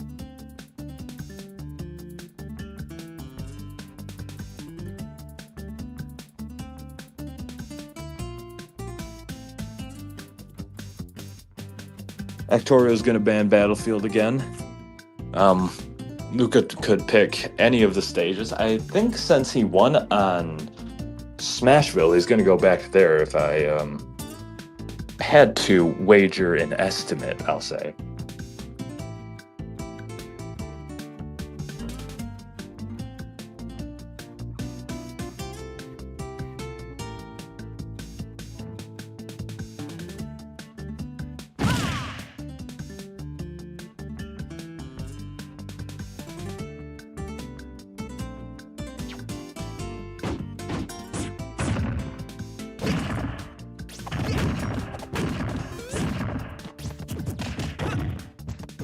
Well, Luca didn't say anything. We need Luca to like give a response in what stage to pick here. All right, Actorio is free to pick whatever stage he wants besides Battlefield. Well, any stage he wants. If he wants to pick Battlefield, I guess he could, but he banned it, so I'm assuming he doesn't. 3, 2, 1, go!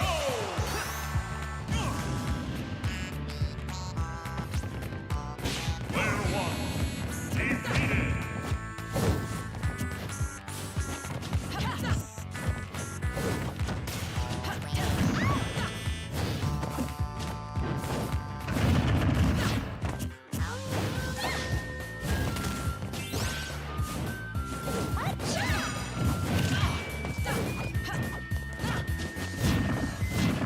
All right, sorry about that, folks. I had to do something real quick. Starting off game 4, and even percent for both sides in the 30s before first minute is up. Actorio going into the 50s. Tries to get that little uppy reversal that's been working for him. No. Oh, tries to catch the like a hasty side B in with a forward air. That could have been bad, but which time, definitely. Ooh. Good maneuvering from Actorio, going to get out of a very dangerous combo there. Up, and that's going to do it. That platform will just get things moving. This is why I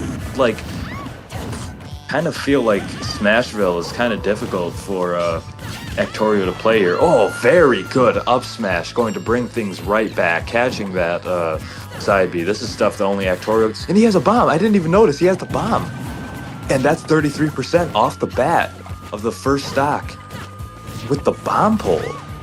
Not a super crazy event like the melee beam sword, but going to stall with a toe, maybe trying to get a attack in. But anyways, I feel like Smashville is pretty rough here. Of course, it's only one platform that moves from side to side, but it covers a good third of the stage. That's what it feels like when it's moving back and forth. And it seems like with Bayonetta's movement, Bayo always has a chance to try to take advantage of that. If you're playing if you're a good Bayo player like Luca is. Good down air. doesn't get a follow-up. Actorio air dodges out. Looking for a side B there with the up smash. I think Actorio is always going to be trying to fish for those just in situations where doesn't throw. Actorio, I think, wants the ledge release. Not sure why. He would have gotten the percent from a throw, but I'll leave it up to him. I don't know. But I think Actorio is always going to be looking... Oh, up smash there would have hit. But he's going to be looking for those up smashes because if you're in a safe position, it's basically low risk, high reward. Or at least medium risk, high reward, which is something that you might want to go for. And a witch time there is... Ooh, the platform carried the side smash away. And after trying the up smash, Actorio gets his own smash attack in after the witch time. Good grab from Luca, not something that Bayo goes for, which makes it all more of a possibility when you want it. Doesn't fall into the side B with a roll, survives that down air. Stalls with the toad, pulls a turn up, hits it. Oh, a bat within is going to avoid the forward air. That could have been bad for Luca. Bayonetta gets bailed out again. What? Goes for a dash attack, doesn't get it. Another bat within comes out. Side B. Ooh, tries to get another aerial side B there. It's looking dangerous, especially for Actorio, but like it could be for Luca too. A good back air, like nair at the ledge here will do it. An up smash, always something you gotta be worried about. And a bat within is, which time I mean, is gonna do it there. All right, 2 for Actorio, 2 for Luca, and it's going to the last match.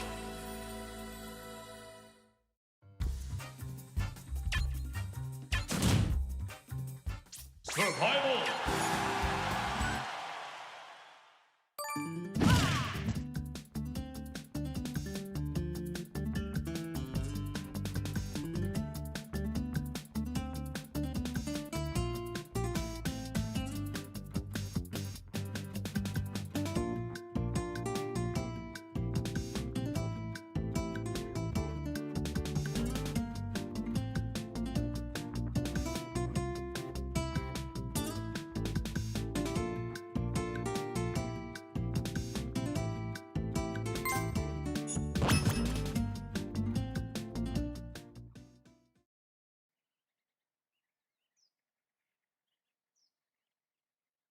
Not sure what Luca banned, but Actorio is going to go to FD.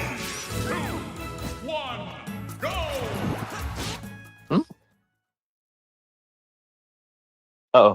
Uh-oh. Just a mistaken stage pick from Luca. We'll run that back.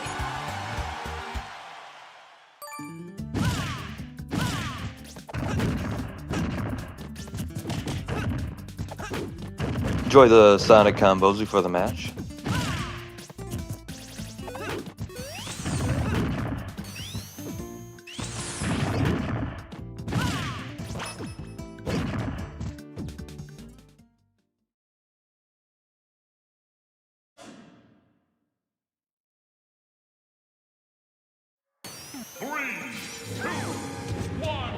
All right, game 5. Let's see what happens. Oh, seems like someone was going wrong. Might have been an accidental hit.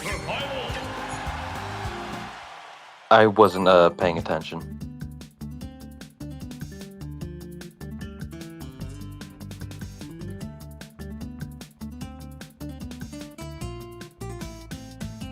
Oh, did Ouija accidentally hit Actorio by mashing too hard? Okay, that's funny.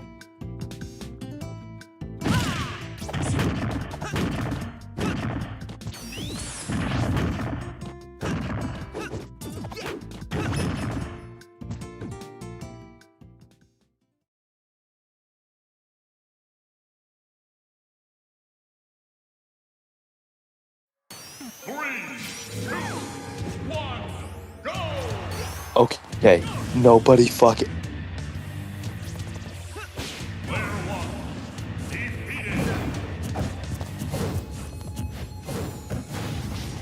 Yeah, and we'll start things off. There was a little bit of a stream lag for a second, but it's good now. 15% to start off for... he's getting some early percent for Luca here on Actorio. Getting a combo started. No way. Okay. Actorio manages to sneak out of it, It's only 50%, which is a lot of percent, but you take what you can get against Bayonetta, of course. Another combo starts up, only 9% there. Torio tries to run another up B there. Sneaks out of the side smash, gets into another combo. Up smash. Another good combo coming out for Luca. Always staying tight with it.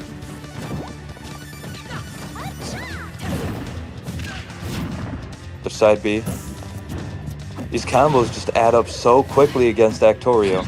Tries to get a bad side B catch with the counter. Being directly above the ledge is not something you would prefer to do when, well, edge guarding Bayonetta is kind of an oxymoron, but having the up B that like hits above the ledge is going to like sweeten the cake for you as a Bayo player. Nice forward air. Looks for another.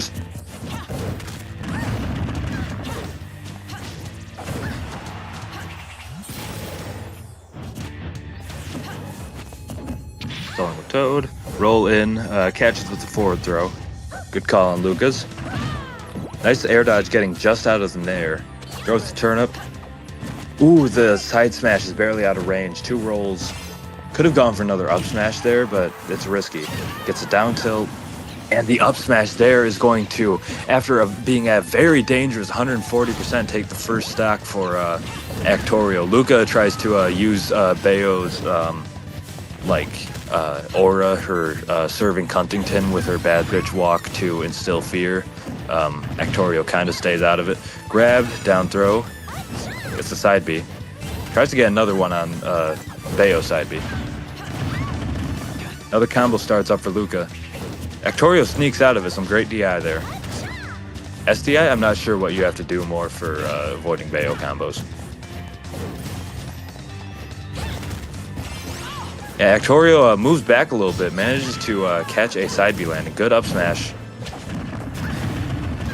Avoids up, that's going to... 2 combos that didn't go through, 3 combos that don't go through for Luca there. After previously managing him very well. Actorio could have gone for a punish there, but avoids the nairs. Luca just trying to build up the percent with the bullets that come out of the nair. Somebody please tell me what the mechanic is called, like the little bullets you get when you hold a move. Both sides throwing out moves, not really connecting any. Things are slowing down, but with 3 minutes still left on the clock, there's no real fear of a timeout. Rarely is there actually ever any, but there was that unique case against Ouija on Battlefield. Torio's definitely, like, still keeping the up smash in mind on a side B, I mean, like aerial side B. But trying to play patiently. When Luca gets to playing like this, he's looking to get little bits of chip damage and trying to get you to make a bad play and catch you in a mistake. Actorio tries to repeat the Ouija forward air there. Ooh, a nice pivot grab. Throws the turn up. Ooh, doesn't quite time the forward smash right. Luca delays the side B. He's been doing a good job with not being too predictable with it. With all of Bayo's mobility here, you're kind of forced into making the move, and you really just have to guess any position that Bayo could like land on or just be at in any given situation. Actorio is very good and very patient for playing situations like this. You have to be so patient playing against Luca. Luca catches the turn up there, gets a nice grab, adds up to 110%. Roll back, nearly gets the up smash. A good back air, like closer to the ledge, that nearly killed even on the other side of the stage. So one at the ledge will definitely do it. Good neutral air for Bayo would do it. Obviously any smash attack. Actorio looking for and a down air. I was just about to say a down air, and that is going to take it for Luca. And for our grands, we are going to have a run back of Ouija versus Luca. Actorio, you played pretty well, man. As always, well done, Luca. Of course, you won that, so I don't have to say it. But thanks for coming in, Actorio. You're a big part of the reason we set this up to see you flying high. I hate to see you go, but we are going to have the run back between Ouija and Luca. What a match, Carry. Dude, that had my heart shaking that last game. Oh my god, that was last hit, last stock, last game. Literally, they had their lives on the line for that game. Holy, that was super entertaining to watch, dude. I didn't know who was gonna take it, to be honest. That was good. Has very, very good patience in situations like that. I'm disappointed that I don't want to say disappointed that Luca won, but I'm disappointed that Actorio lost, to be honest. Yeah, I get that. I was a little bit, like you said, just disappointed that Actorio lost. It could have been anybody playing against him. Yeah, we're gonna have him on for a post-game interview. Just real quick. All right, I think that's only fair. Yeah. This tourney, I'll be honest. This a majority of this was based around him. Because I know he didn't play his best. I know he didn't play his best in the last one, so I wanted to give him a chance. And it definitely showed that he's still a force. Actorio, how was that run for you? How'd you feel? Very peculiar, if we're talking about the whole run. Like, it was a little bit of spaghetti left and right. Not to mention, if we're talking about like my own performance, it's my punish game was just lacking overall. I gotta be honest. Like, fair enough, man. Every time I'm ready for it, it's just it just slips out the grip of my hand, and in Peach's case, it's quite literally. But I mean, well, sorry. Go ahead. I don't mean to interrupt you, but I found myself saying like, I always was saying like, Actorio could have up smashed there, but like, do you really want to call it out? Do you really want to go for that? That's for any punish. Do you really want to commit to something? I was freaking out when I saw the fucking bomb. I felt like that was going to be the game changer for me. Yeah, do you ever try to like pull a bunch of turnips to see if you can get like a bomb or a stitch face?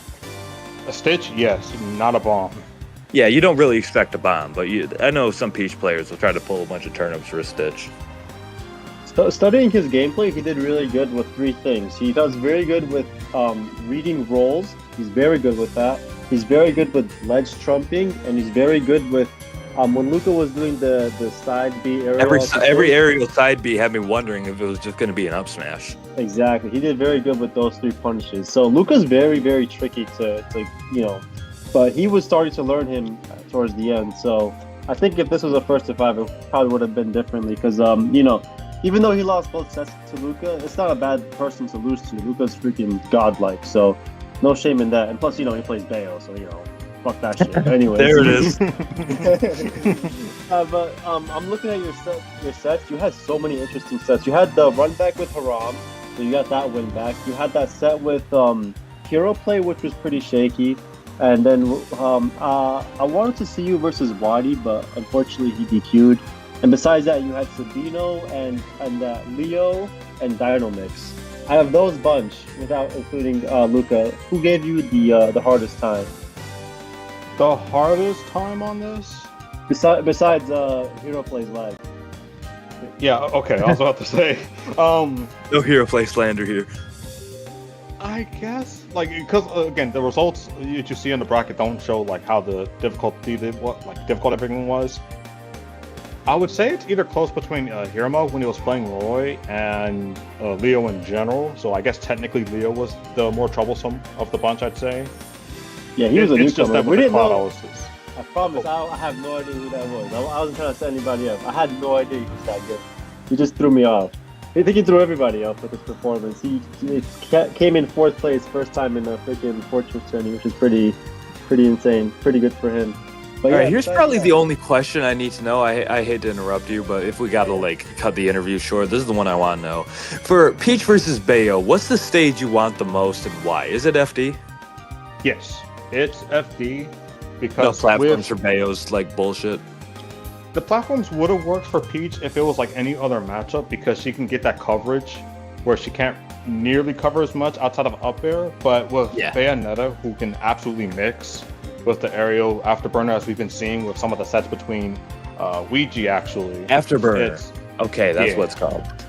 It's a little scary to try doing that, and to say nothing of the combos themselves. I tried hitting them back with a reversal up B, but it seemed like they were catching on with that. So I was trying to make them guess the offense. This is pretty much the way you want to play that match. You want to be able to at least guess their advantage.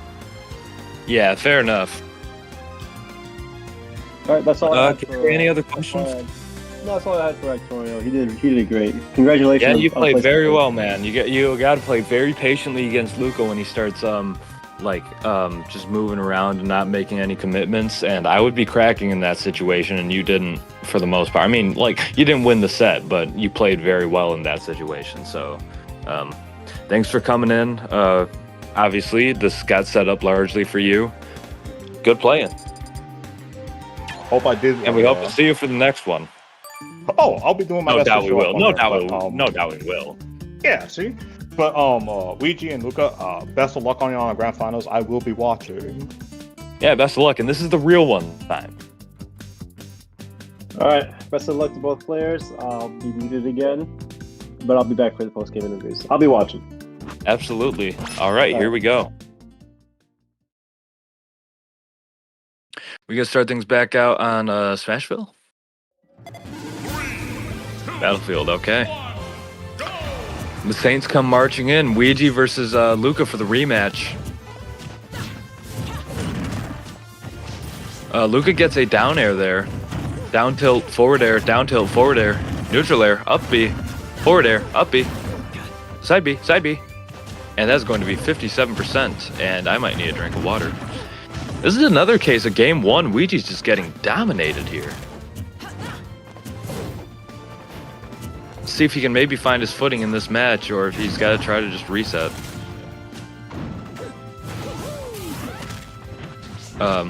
Nice little down B before the jump. He'll do that sometime. Dock players in general will try to do that to mix up their recovery with what little they have. Bunch of percent on Ouija here. Little up B gonna smack. Up air, my bad.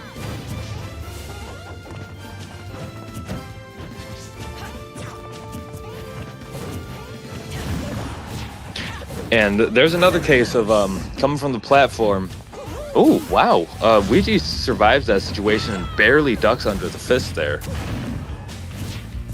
Looks for the two frame. And that's, again, with Bayo's up B hitting above the ledge, kind of a risky thing to go for. But when you're in a disadvantage like this, I honestly don't see why not.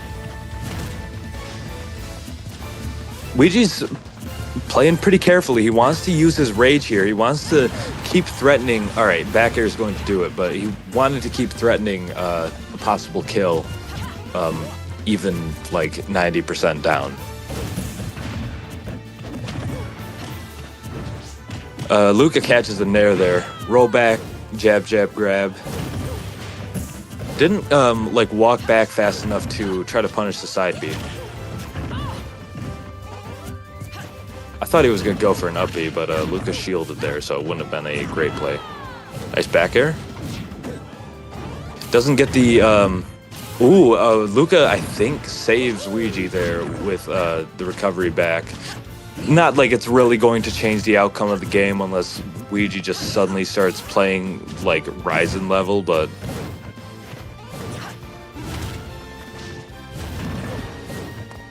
And, of course, Luca's in no rush here. He's going to be jumping around the platforms, getting the angled side Bs in when he can.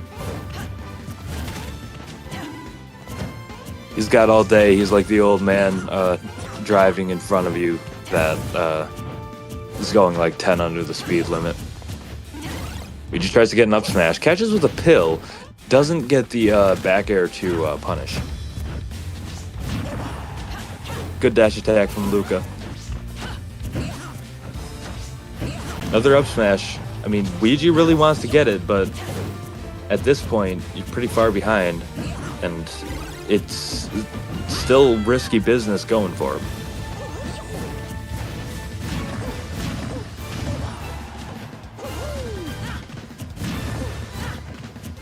Now into like 100%, and Luca's first stock still not taken. It's looking like we are going to have a repeat of Luca taking a 2 stock on the first match. I do believe if Luca takes first set, it is going to be a bracket reset here.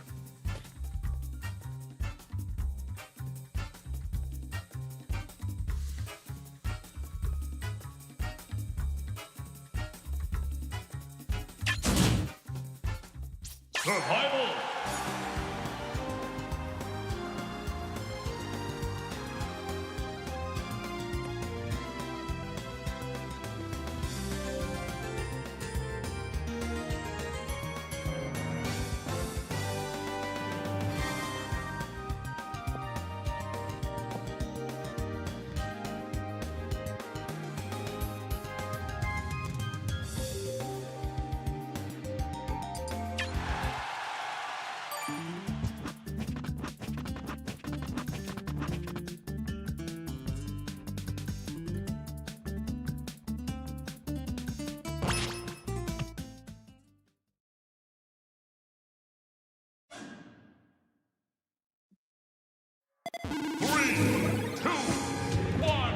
Go! I don't know what the fuck was just playing from my device. But anyways, going into game 2, match 2, doesn't matter. FD this time. A little bit percent from both sides. It doesn't tech, it does a little get up instead.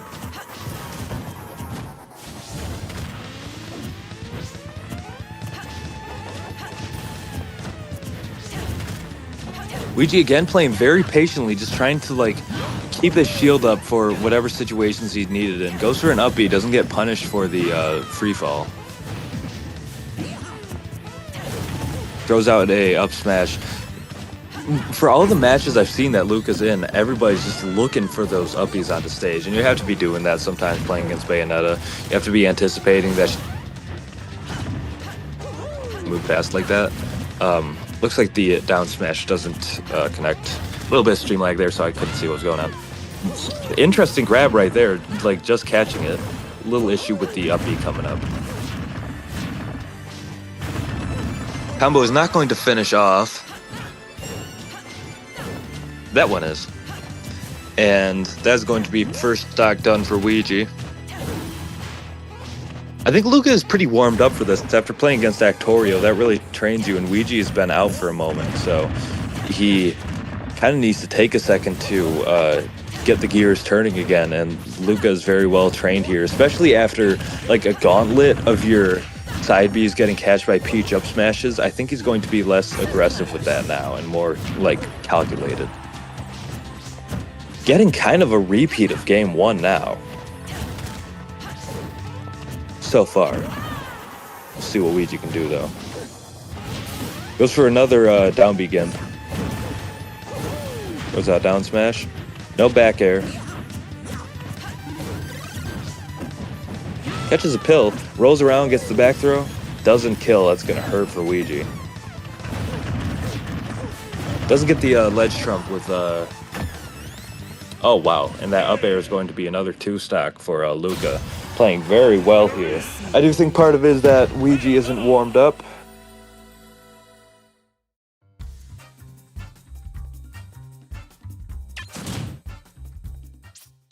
But, of course, Luca's still playing very well.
All right, game 3 going to go on Battlefield.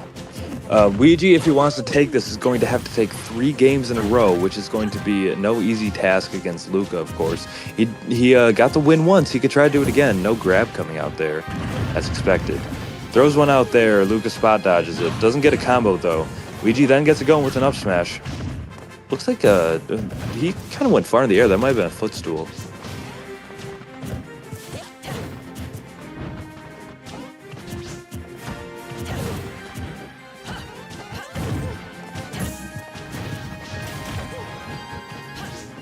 Couple aerials, but I went into another coma. Nothing really substantial to commentate on. Some more of Luca jumping around a lot. Gets the up throw there. And an uppie. No kill combo there, though. Ouija runs up from about a yard away and gets a down throw combo. Catches the roll with the side B. Ouija just moving around a little, just looking left to right.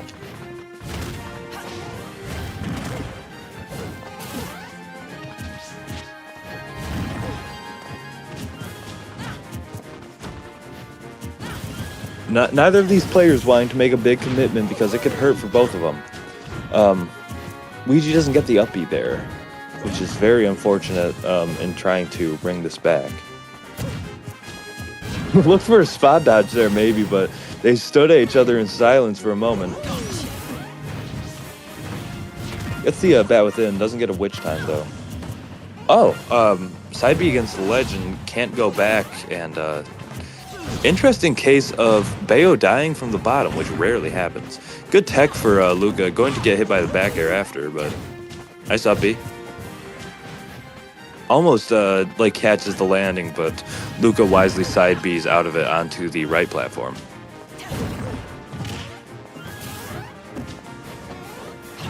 A bit of an early uppie. Goes back to center. Luca chases with the first hit of side B. Throwing out a lot of back airs, just trying to catch one bad approach. I'll take the stock. Ouija mostly holding off from it, only trying to take little bits of damage from the side Bs and not getting into any hot water with a nair or bear or a down air. Gets a back air. Looks like Ouija could take this match if he keeps playing this well. He's kind of reached the point where he has the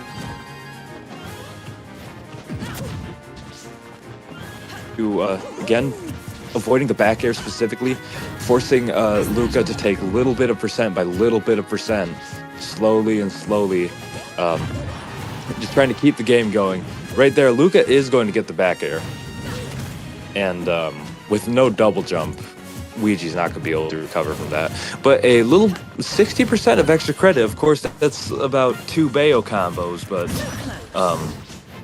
that gives Ouija something to work with here.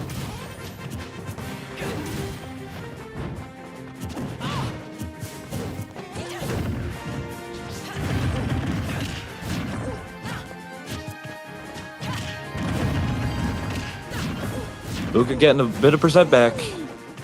Gonna be a pretty decent amount. Ouija runs in, gets the grab.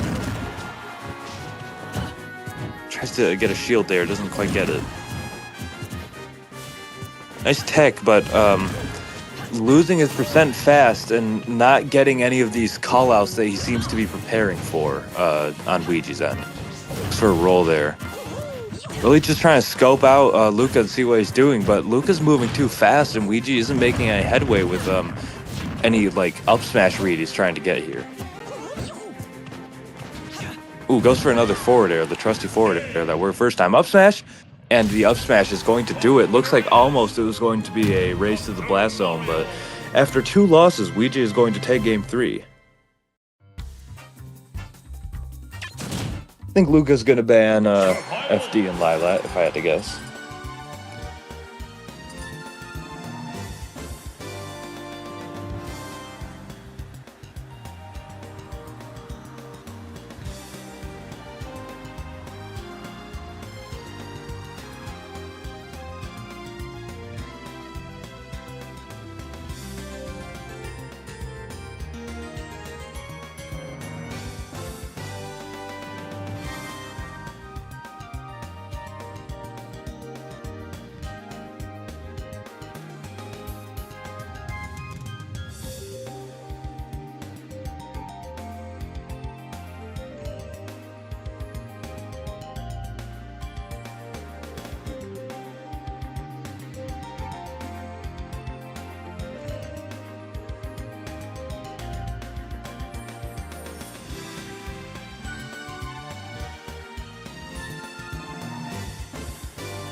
We are going to see Chicken having a very difficult time commentary since he took a melatonin earlier than he should have.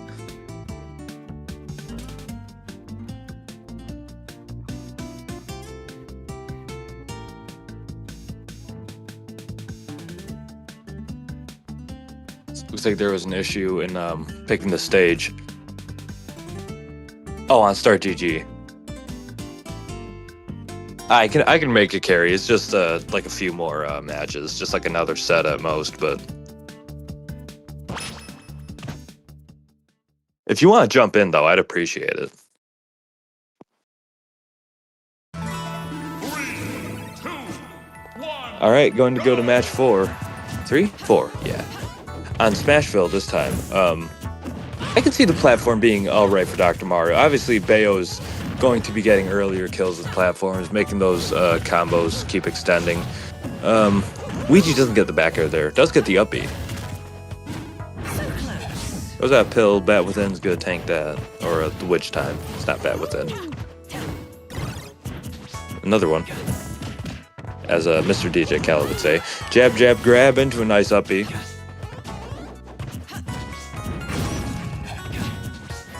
Good Bat Within. Doesn't get punish out of it. Ouija a little bit late on the grab. Manages to sneak down, avoiding a potentially dangerous offstage combo. The downward angled aerial side Bs are proving very useful for Luca here. Ooh, just goes in for the grab and gets it with a back throw. Looks for a side B back on the stage with another forward air, doesn't get it. Jab into a grab, and that forward aerial is going to take stock 1 after about a minute. 50% of not extra credit. What's the opposite of extra credit?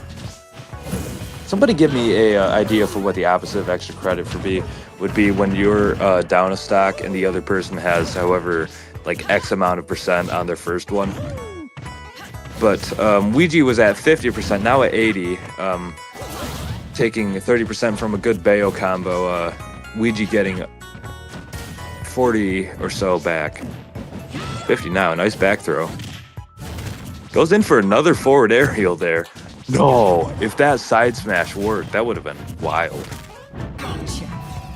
Ooh, ill-advised landing with the Nair. Always fun to go for with Dr. Mario, but Witch Time is definitely going to eat that up. Luca would even say that she ate and left no crumbs.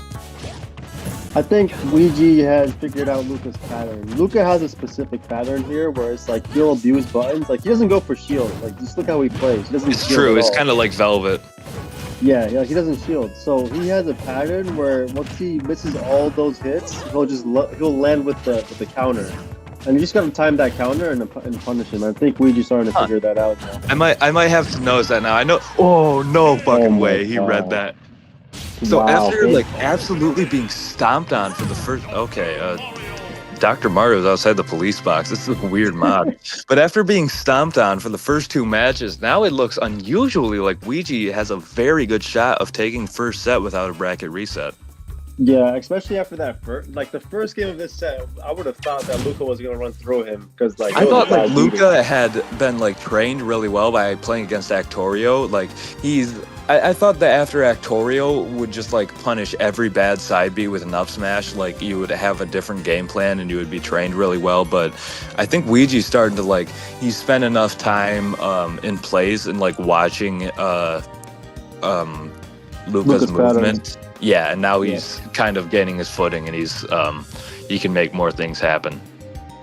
Yeah, so we're gonna see another game place that is going. This is game 10 between these two, so I know. It could be like 15. Luca has a good lead, and then Ouija starts adapting, and then that's the way it's going for both sets so far. So let's see if Ouija can close it out and take the tourney, or if Luca can reset the bracket. But so far, from what we're seeing, they're gonna go to Smashville. Yeah, Ouija's looking like he got Luca figured out so far. That last game was pretty brutal.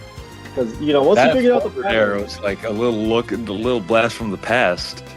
Yeah, it's just one of those things. Just like it's like a Hail Mary. You just gotta throw it, and it's a 50-50. He doesn't really have much to lose out, honestly. Especially when in that situation he was up a decent 50%. So then again, I can't say that like it's not risky to go for at that much percent, because if you miss, that is going to be like an up B in 20-25% if the combo goes through. All right, what stage do we got here? Smashville? Smashville. Oh, I don't know if he wants to go back there. Yeah, I I thought he would go to Battlefield. I But was just about to say that. Yeah, I think he needs the platform to run away, because the more space Luigi has, he'll just have Luca just like, gas himself out with like these random aerials that he's doing. just look for his critical moment. Yeah, like It he's doing seemed now. like a lot of Ouija just standing in place, kind of observing Luca while staying away from it. Gets a nice grab, up smash. Could also be Goes in Mario. for another grab, up B. Ooh, nice grab from Luca's end. Not doing any kind of thing that Ouija could shield. Goes for a back throw there. Thought maybe he'd go for like a back air, but Luca's probably not going to go for a side B that aggressive now. Luigi's playing super conservative right now. I don't think he wants to go I got worried for a second that he was going to go too far down and miss ledge. Nice positioning with the grab there. Sees the witch time, gets the forward air. He timed that side B onto the stage too. Luca has Didn't a quite bad habit of doing move that. enough to avoid the side B. Ooh, Oh, that's unfortunate. a pummel could have done it there. But yeah, the fact that that side B didn't go through is kind of sad, because Luca did set that up really well. Goes for a up B to try to punish an approach, like any kind of stuff, like stuff out a punish. Holy shit! Luigi wants to take this stock now so he can start building a lot of extra credit before Yeah. he gets his own stock taken away. Notice that if he gets an early stock, he will just live to like. Oh, he didn't check that. I don't think anyone saw that coming. Okay, well, looks like Luca got the first stock then. Yeah, it was a stage back that got him. Oh wait, I thought he took his jump there. Yeah. And now we're seeing Luca on the other hand. He's the one trying to get the extra credit. Just when Luigi had a pretty decent lead, actually. It's kinda Yeah, unfortunate exactly. for him. Luca got a very nice early kill there, looking like a bracket reset is possible, but if Ouija cranks up his game again. But he's got to play so patient, I feel like. When Luca can just like jump back and forth and like wait for you to lose your nerve. Uh-oh. Nice witch time. That was snipe my kill. Oh, that was... And that's going to be a reset. Woo! Wow. I do feel like now that Ouija has kind of got his footing, this one didn't go so well, but he's definitely more in a position than he was at the start of the set to try to make things happen here.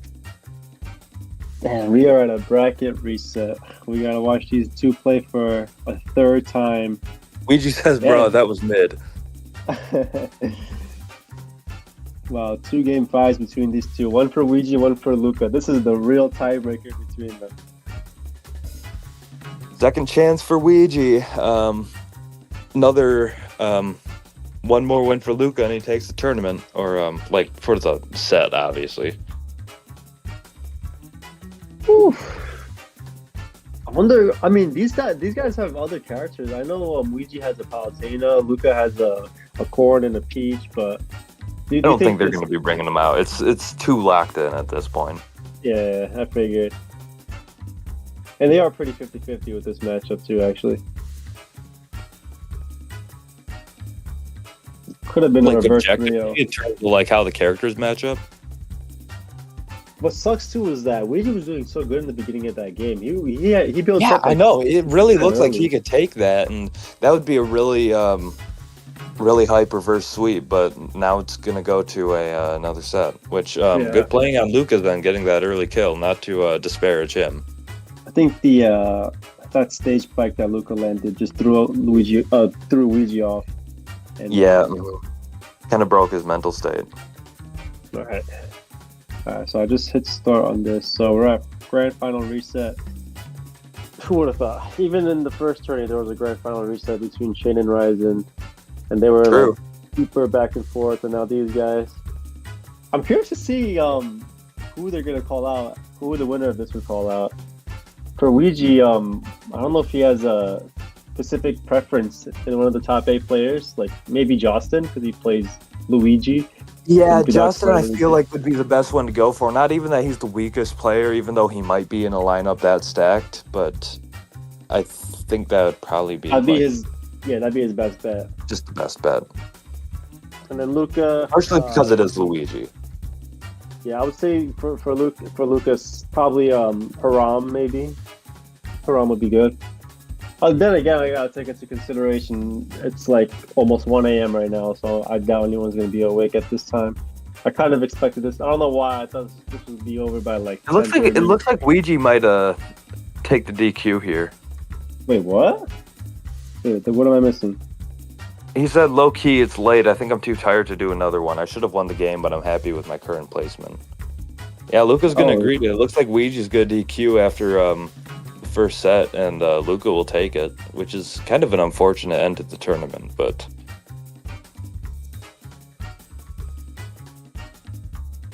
Wait, why is Shaden just asked me to host a tourney on the SmashCon days? I don't think anyone's going to attend that.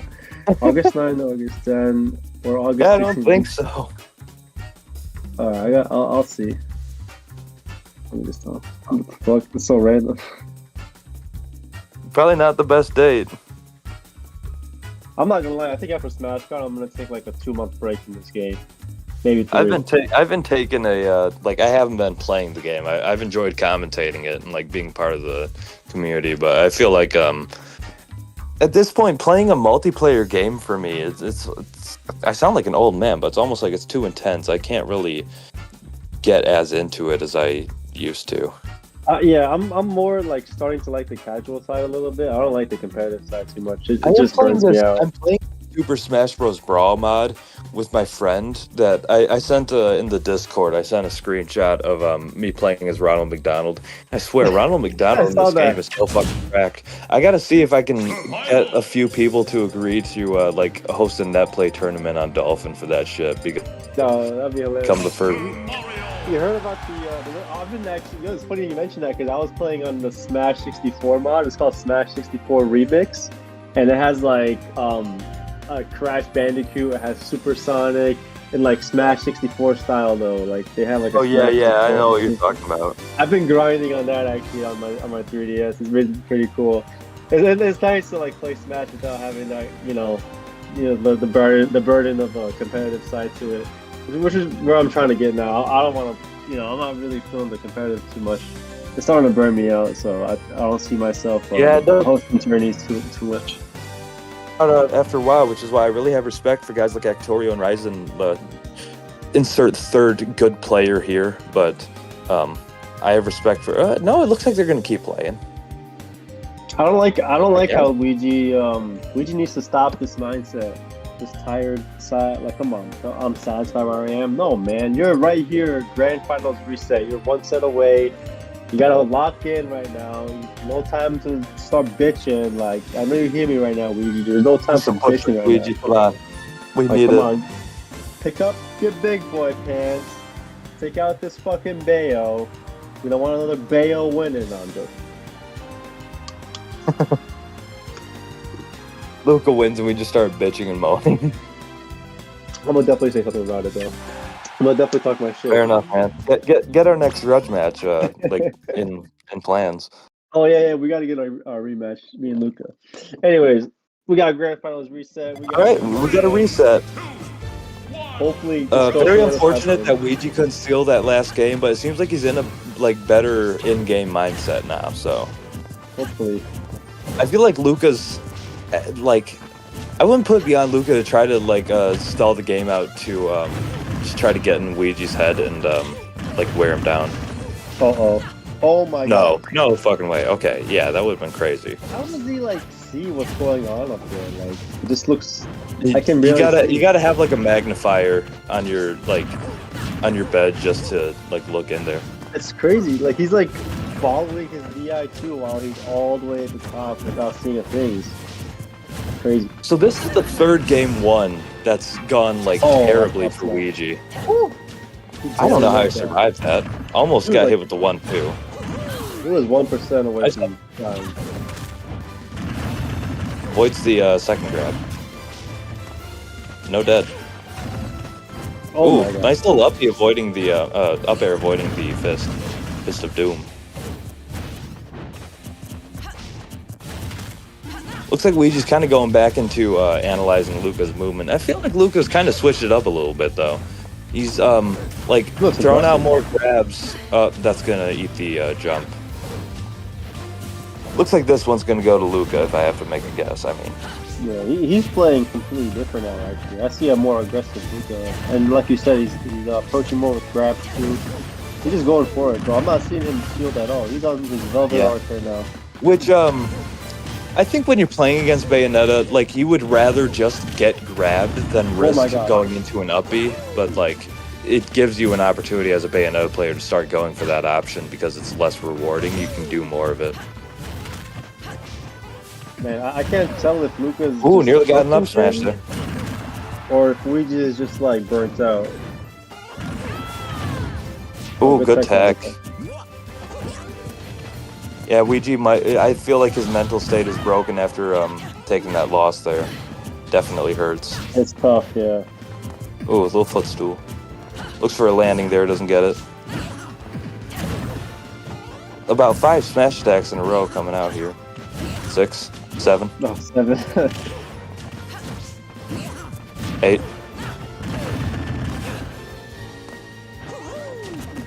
Goes back to stage. Another grab from Luca. Luca really sticking with the grabs now. I can respect it. And the Nair is going to take game 1 for Luca here. That But feels like a hey, easy hit play. first time Ouija won the set, he lost game 1. So Yeah, same thing, but this one was pretty brutal. Nobody gonna lie. Luca's starting to edge guard him a lot more. He usually lets him get on the ledge for free, but I see Luca just like following him off the stage because turns out Dr. Mario doesn't have the greatest recovery, so and Luca does with Bayonetta. And Bayonetta has like 20 jumps, so I'm surprised he hasn't been doing that in the previous sets.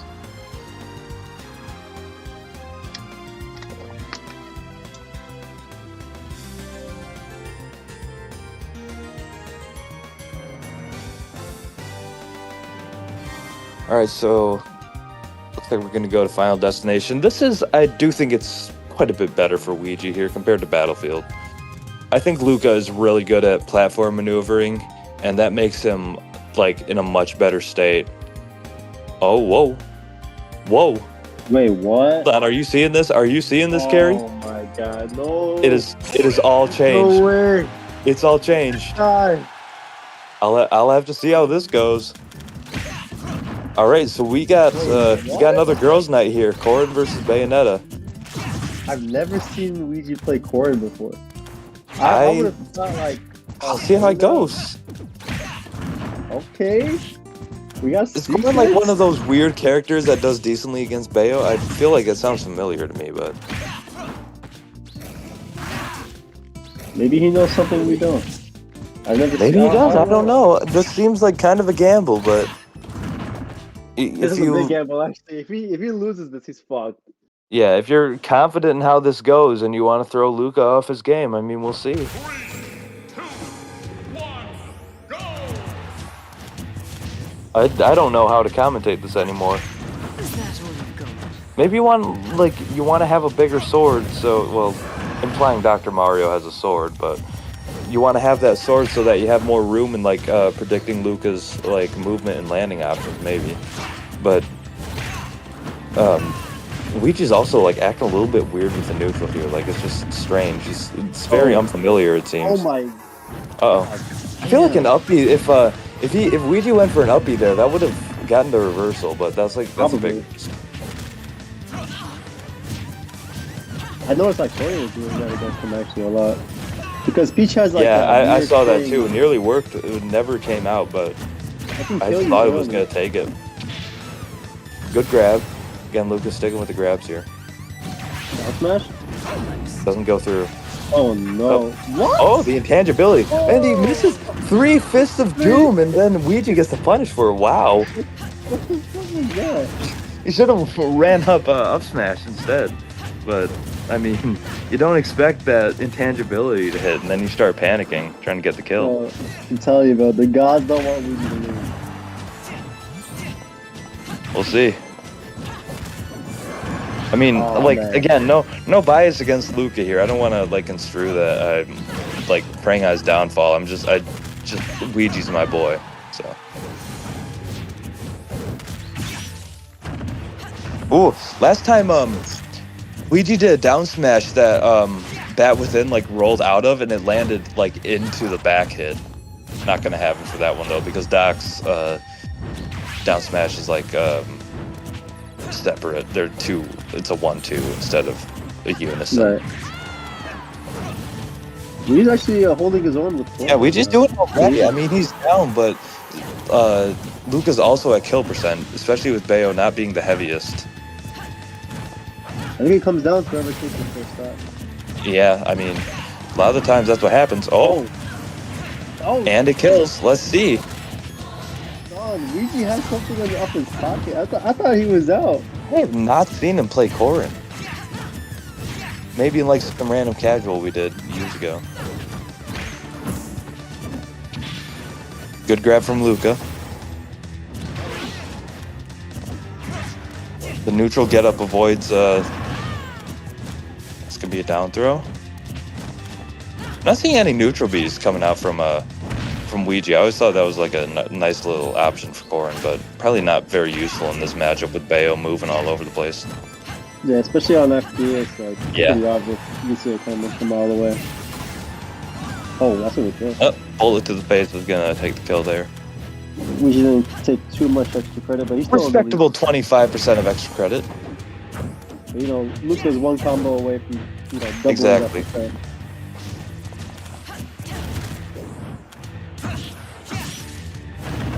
Two aerials. Nice catch with the jump for Luca. Uh-oh. And it begins. Ooh, sneaks out of it. Gets the grab.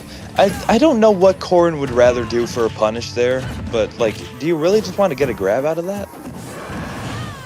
No, I think that was his only choice because Luca has the Fair enough. that up B is like comes out in like range too. You try Yeah, you want that's to true. Yeah, you just have to get the punish. You can't try anything fancy. Luca's really gonna start going back to the like tricky movement, trying to get the stray aerial side B hits. Ooh, a little trick with the momentum, stopping the fall for the down B. Ooh, looks for the side B there. Luigi, if I were you right now, I'll start looking out for those counters. Oh, it looks like a witch time. He threw out witch time there. Yeah, he's gonna start spamming it. Oh wait, that's it. And that's gonna be game 2 for Ouija, and he took it with Corrin. What? What the hell is happening? This whole this has been a wild series of games. And then he goes back to Luigi. Yo, or Dr. Mario. Sorry, no, I'm getting thrown off right now. I've said that before because his name is Ouija. Yeah, it's throwing me off. Well, And now he's back to Doc. I feel like that would make we're sense. still though. gonna see. I mean, that I can see it going either way. Like now, I feel like I kind of want to say that at this point, Luca's in a position that okay, you beat Doc, you just lost to Corrin, you're kind of confused, you don't know what's going on now. So you can either try to leverage the Corrin, or you can go back to the Doc, try to just destroy everything he just learned. Yeah, I feel like it was just like a matchup check that Luca wasn't ready for. True. But now, he's gonna stick with Corrin. So Yeah, let's going see with if Corrin. Luca All right, learns. well, let's see what happens. Yeah, let's see if he learned a thing or two, or maybe Luca can switch to a character. Oh wait, Does Luca play Peach? oh yeah, he also has a Corrin and a Peach. Yeah, you could possibly see Corrin. Corrin Ditto in And Grands would be crazy. Going to after they ban every other stage, only 75 meters is left, if only. Town and City, I think Town and City has the lowest ceiling. Yeah, out of the legal stages, right? So Yeah, this is so, this like is good both for of these Luca, characters want to kill off the top, so especially Luca. Yeah, he loves dragging you off the top. gonna get the up B, avoiding punish.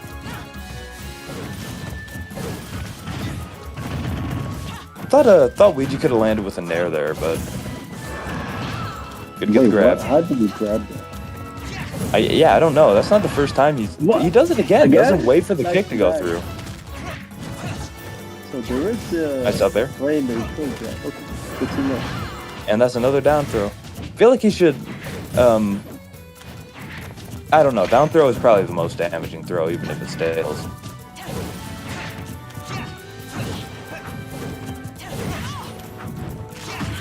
Yeah, I feel like the nair, the nair and the forward air make for something that, like, it gives you a little bit of room to breathe when Bayo's going in. It's kind of hard to explain, but I kind of see the vision.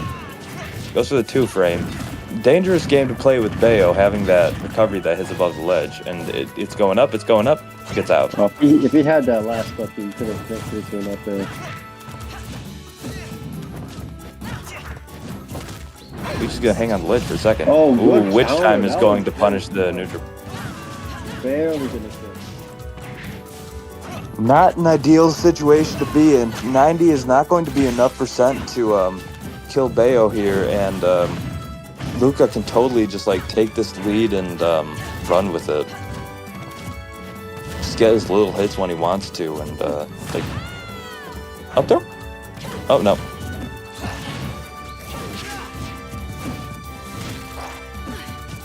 Ooh, close to I think that mistake kind of helped and benefited Luca, actually. Because Luigi had it lined up. Yeah, hitting the ledge. I think that's not the first time that's happened either. I feel like Ouija has really lost his understanding of how Luca moves, as you were saying. Partially because he was shaken, and also because Luca's done a good job of switching things up. Right. It's like they're both adapting to each other. He's stronger than I thought it was. Not going to kill, but...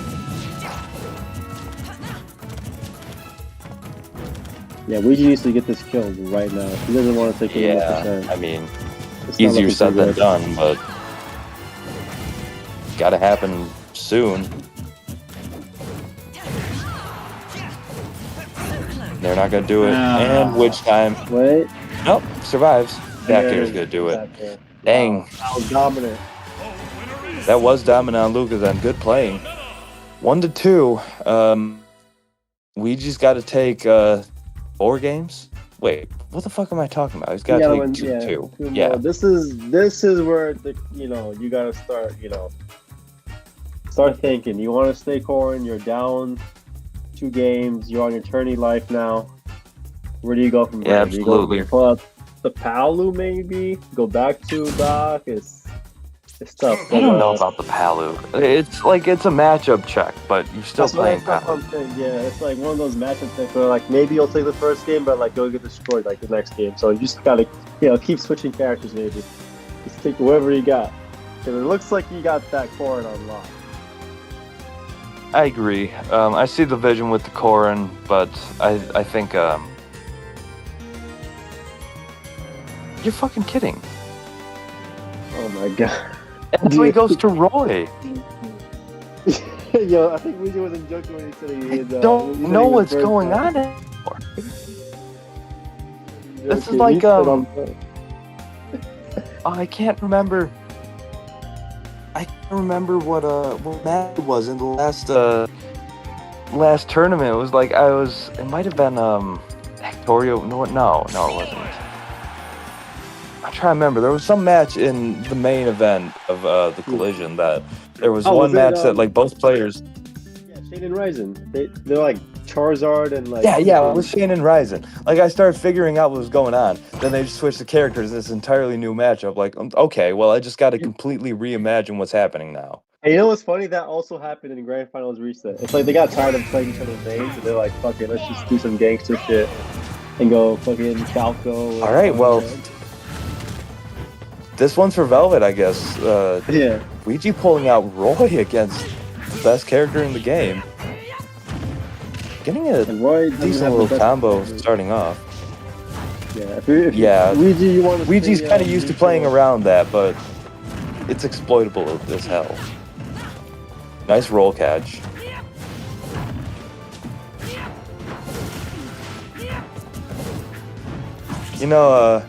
I wasn't gonna say it, but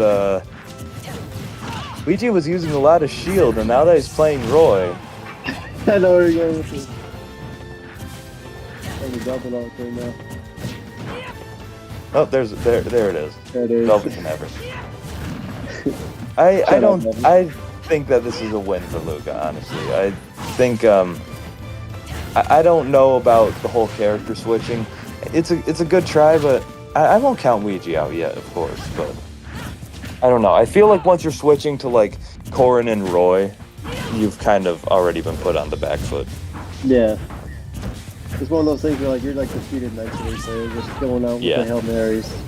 But honestly, he's not doing too bad. This is a pretty even game, and he's actually in the lead. He's in the lead right now, so I'm not. Oh, a forward smash there would have done it. Nice staying out of the combo. Oh, ooh, nice up tilt. Hold on. Hold on. I can't count him out. Ooh, nice roll read. Not even. This is weird. First that Luke hasn't been getting those, and then this critical moment he snags it. This is Luigi's turning stock right now, so he has to play perfect. No mistakes. Gets out of the forward air. Could have gotten a grab there. I mean, when Bayo is moving this fast, all of these coulds are hard to actually do. Nice grab. Doesn't get the dash stack. Gets another. Looks for a side B in. Doesn't get it. Gets a grab there. Runs in again. Doesn't get that one. And here we go. Oh, witch time. Gonna be a big punish. Decent percent. Nice recovery. Oh god. Damn, down air is Double going to percent. avoid the witch time. No? Okay. Grab. Oh my god. Oh, dude, you can't be doing that, man. It nearly worked, but Hail Marys every time. yeah, Ouija's down, but he's gonna make Luca like not gonna go. He's not gonna go down without a fight. He's gonna make Luca work for it. Oh, this is dangerous. I don't know. Sometimes I feel like yep, that's gonna be a game. Oh my god. Luca wins the football game. Luca wins the football game. Oh, shit. And that's going to be a victory for Luca in KHAIRY'S Collision Redemption bracket. After Ouija goes Corin and Roy. Can we get him in here for the real post-game interview? I was freaking out in the winners final match, like, oh my goodness, and it wasn't even the real grand final. Now I'm so tired. It's like, all right, that's going to be a win. Dude, these two actually make for a good matchup. That was so fun to watch. Every single set they had. This would be a good grudge match if Ouija's down for it. Every game I think went pretty well. Alright, Ouija's gonna begin the Johning with the I'm just tired. Just kidding. Oh yeah, for sure. I know how it is. I'm Johning my own commentary right now. If you wanted to join for a post game interview too, if you want, hold on. Feel free. Let me try to get him in here. Yeah, I ain't paying attention no more. Yeah, bro, we noticed all those random smash attacks. That's how I knew. That's when I knew it was over. It was a wrap, bro. Yeah, I noticed it come from Ouija earlier that when he's like really down, he'll just start throwing out smash attacks, and I kind of do that too sometimes. But like you can tell when it's starting to like, slip from your hands. Once I saw him with it wasn't during the. I don't know if he was docked. Oh, he was docked. He threw like 7 or 8 smash attacks in a row. I was like, okay. 9. I counted. He's burnt out. Yeah, you counted them all. Yeah. Who's that? I won't be able to VC, but I'll give my thoughts through no mic whenever I'm needed to answer anything. All right, is that Luca who just joined to take it? Hi, Luca. How you doing? Hello. So you're probably feeling pretty good about that one. This is after Ryzen and Shane, the second time that the person coming from losers has gotten the run back and the bracket reset and taken the victory. What happened? What do you think happened differently between your first set with him and your second one that got you the win for the the second appearance? Between the first set and the second set you played in grand finals, what made that different from winners? I think I made too many mistakes. I think that was it. I mean, don't we all? The first one, it was just Ouija threw that Hail Mary, forward air at you, but it could have gone either way. I'm curious to know. I wanted to ask because it was one of the stipulations that I had where whoever wins this tourney, they have an opportunity to fight anybody who plays top 8 in the last tourney. and the big one that we had a couple weeks ago. And I'm not sure if you're familiar. The top eight it had Ryzen, Shane, Tamax, me, Yanaga, Haram, Average, and Justin. Out of those 8 players, who would you like to fight in the first of 5? Now that you won this one, Oh, it's your chance to call anyone out of those top 8. I think I'm gonna fight you because Oh, what the fuck? the reason why I lost it, and I still need my ones. I still need my ones. Yeah. We're gonna throw down again? Luca. Oh boy, hey, it's Wait, your wait, stipulation, wait. Gary. Luca, though, like, I took you out of the tourney. Like, I'm the one who took you out. Why would you want to fight me again? Look at losers round 4, though. Like, if I were you, I'd go for like someone easier. Go for like Justin or Haram, maybe. I don't know if you want to smoke with me. I'm good. It's like... All right. Well, anyways, congratulations on that. Very well done. You did a great job adapting. That was so fun to watch, actually. Out of all those players between Luigi, Actorio, and I think you had a couple others, who gave you like the hardest time? Luigi. Luigi, okay. Sorry, go ahead. Oh, is there a mic issue?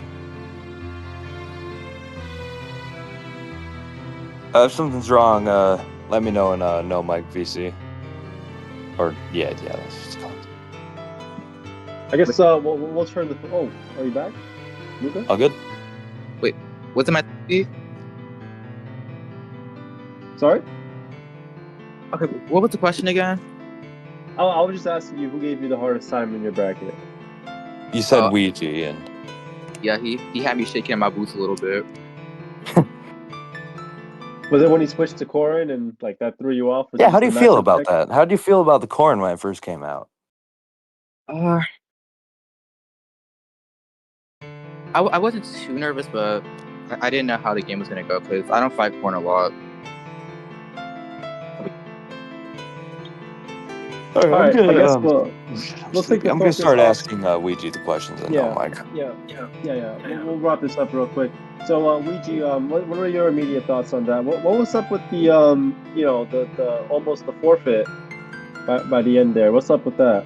If you had any more questions with Luca, you can ask them after this real quick. I didn't mean to interrupt it. No, you're good. So yeah, Ouija, just your immediate thoughts on the on your run. I mean, you had a fantastic run. You placed top 2, which was actually pretty. I would say not what most people expected. I thought most people would expect was Luca versus Actorio for grands, but you kind of you spoiled the party. So I want to know what your thoughts on that was. Okay, I just saw your messages now. I was losing my patience. I would have won if I just kept going consistently. I hate to John, but it's so late. Oh yeah, dude, I get it, bro. It'd be like that. And then I noticed, when you switched characters towards the end, it was, you probably just want to wrap this up so you can go to bed. I get it, bro. Yeah, that's fair enough, man. I mean, I said myself Ouija's begun the Johnning, but I'm Johnning for my own fucking commentary. I gave up for a second set of game 1. Oh shit, I didn't know it was that soon.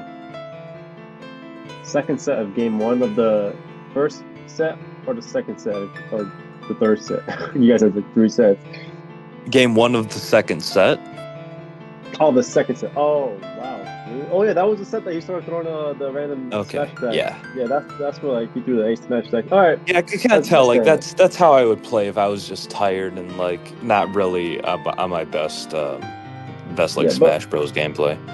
I mean, but overall, you should be satisfied with your performance. You had a pretty good performance. You beat a lot of good players. You had that win on Hero Play, Paige, Dynamix, and then could have loaded Mario. Well, I would have been happy to see you play some plumber without the PhD. I think Mario is, besides Diddy Kong, the only character that goes even with Bayo. Yeah, I can see it. Yeah, and Cloud probably. I think Cloud has a -1, but anyways. Yeah. All right. Let's just see what we just said here. Okay, I could have played Mario. I actually can't play Mario, but I don't know his moves here. Okay. Well, this was a fantastic journey. I think we're just gonna wrap this up because I know everyone wants to go to bed. So I'll get to work I on the got graph. Luigi real quick before. Oh, wait. Why Corrin specifically? Like you switch up the characters. I get that. Is there any reason you chose Corrin?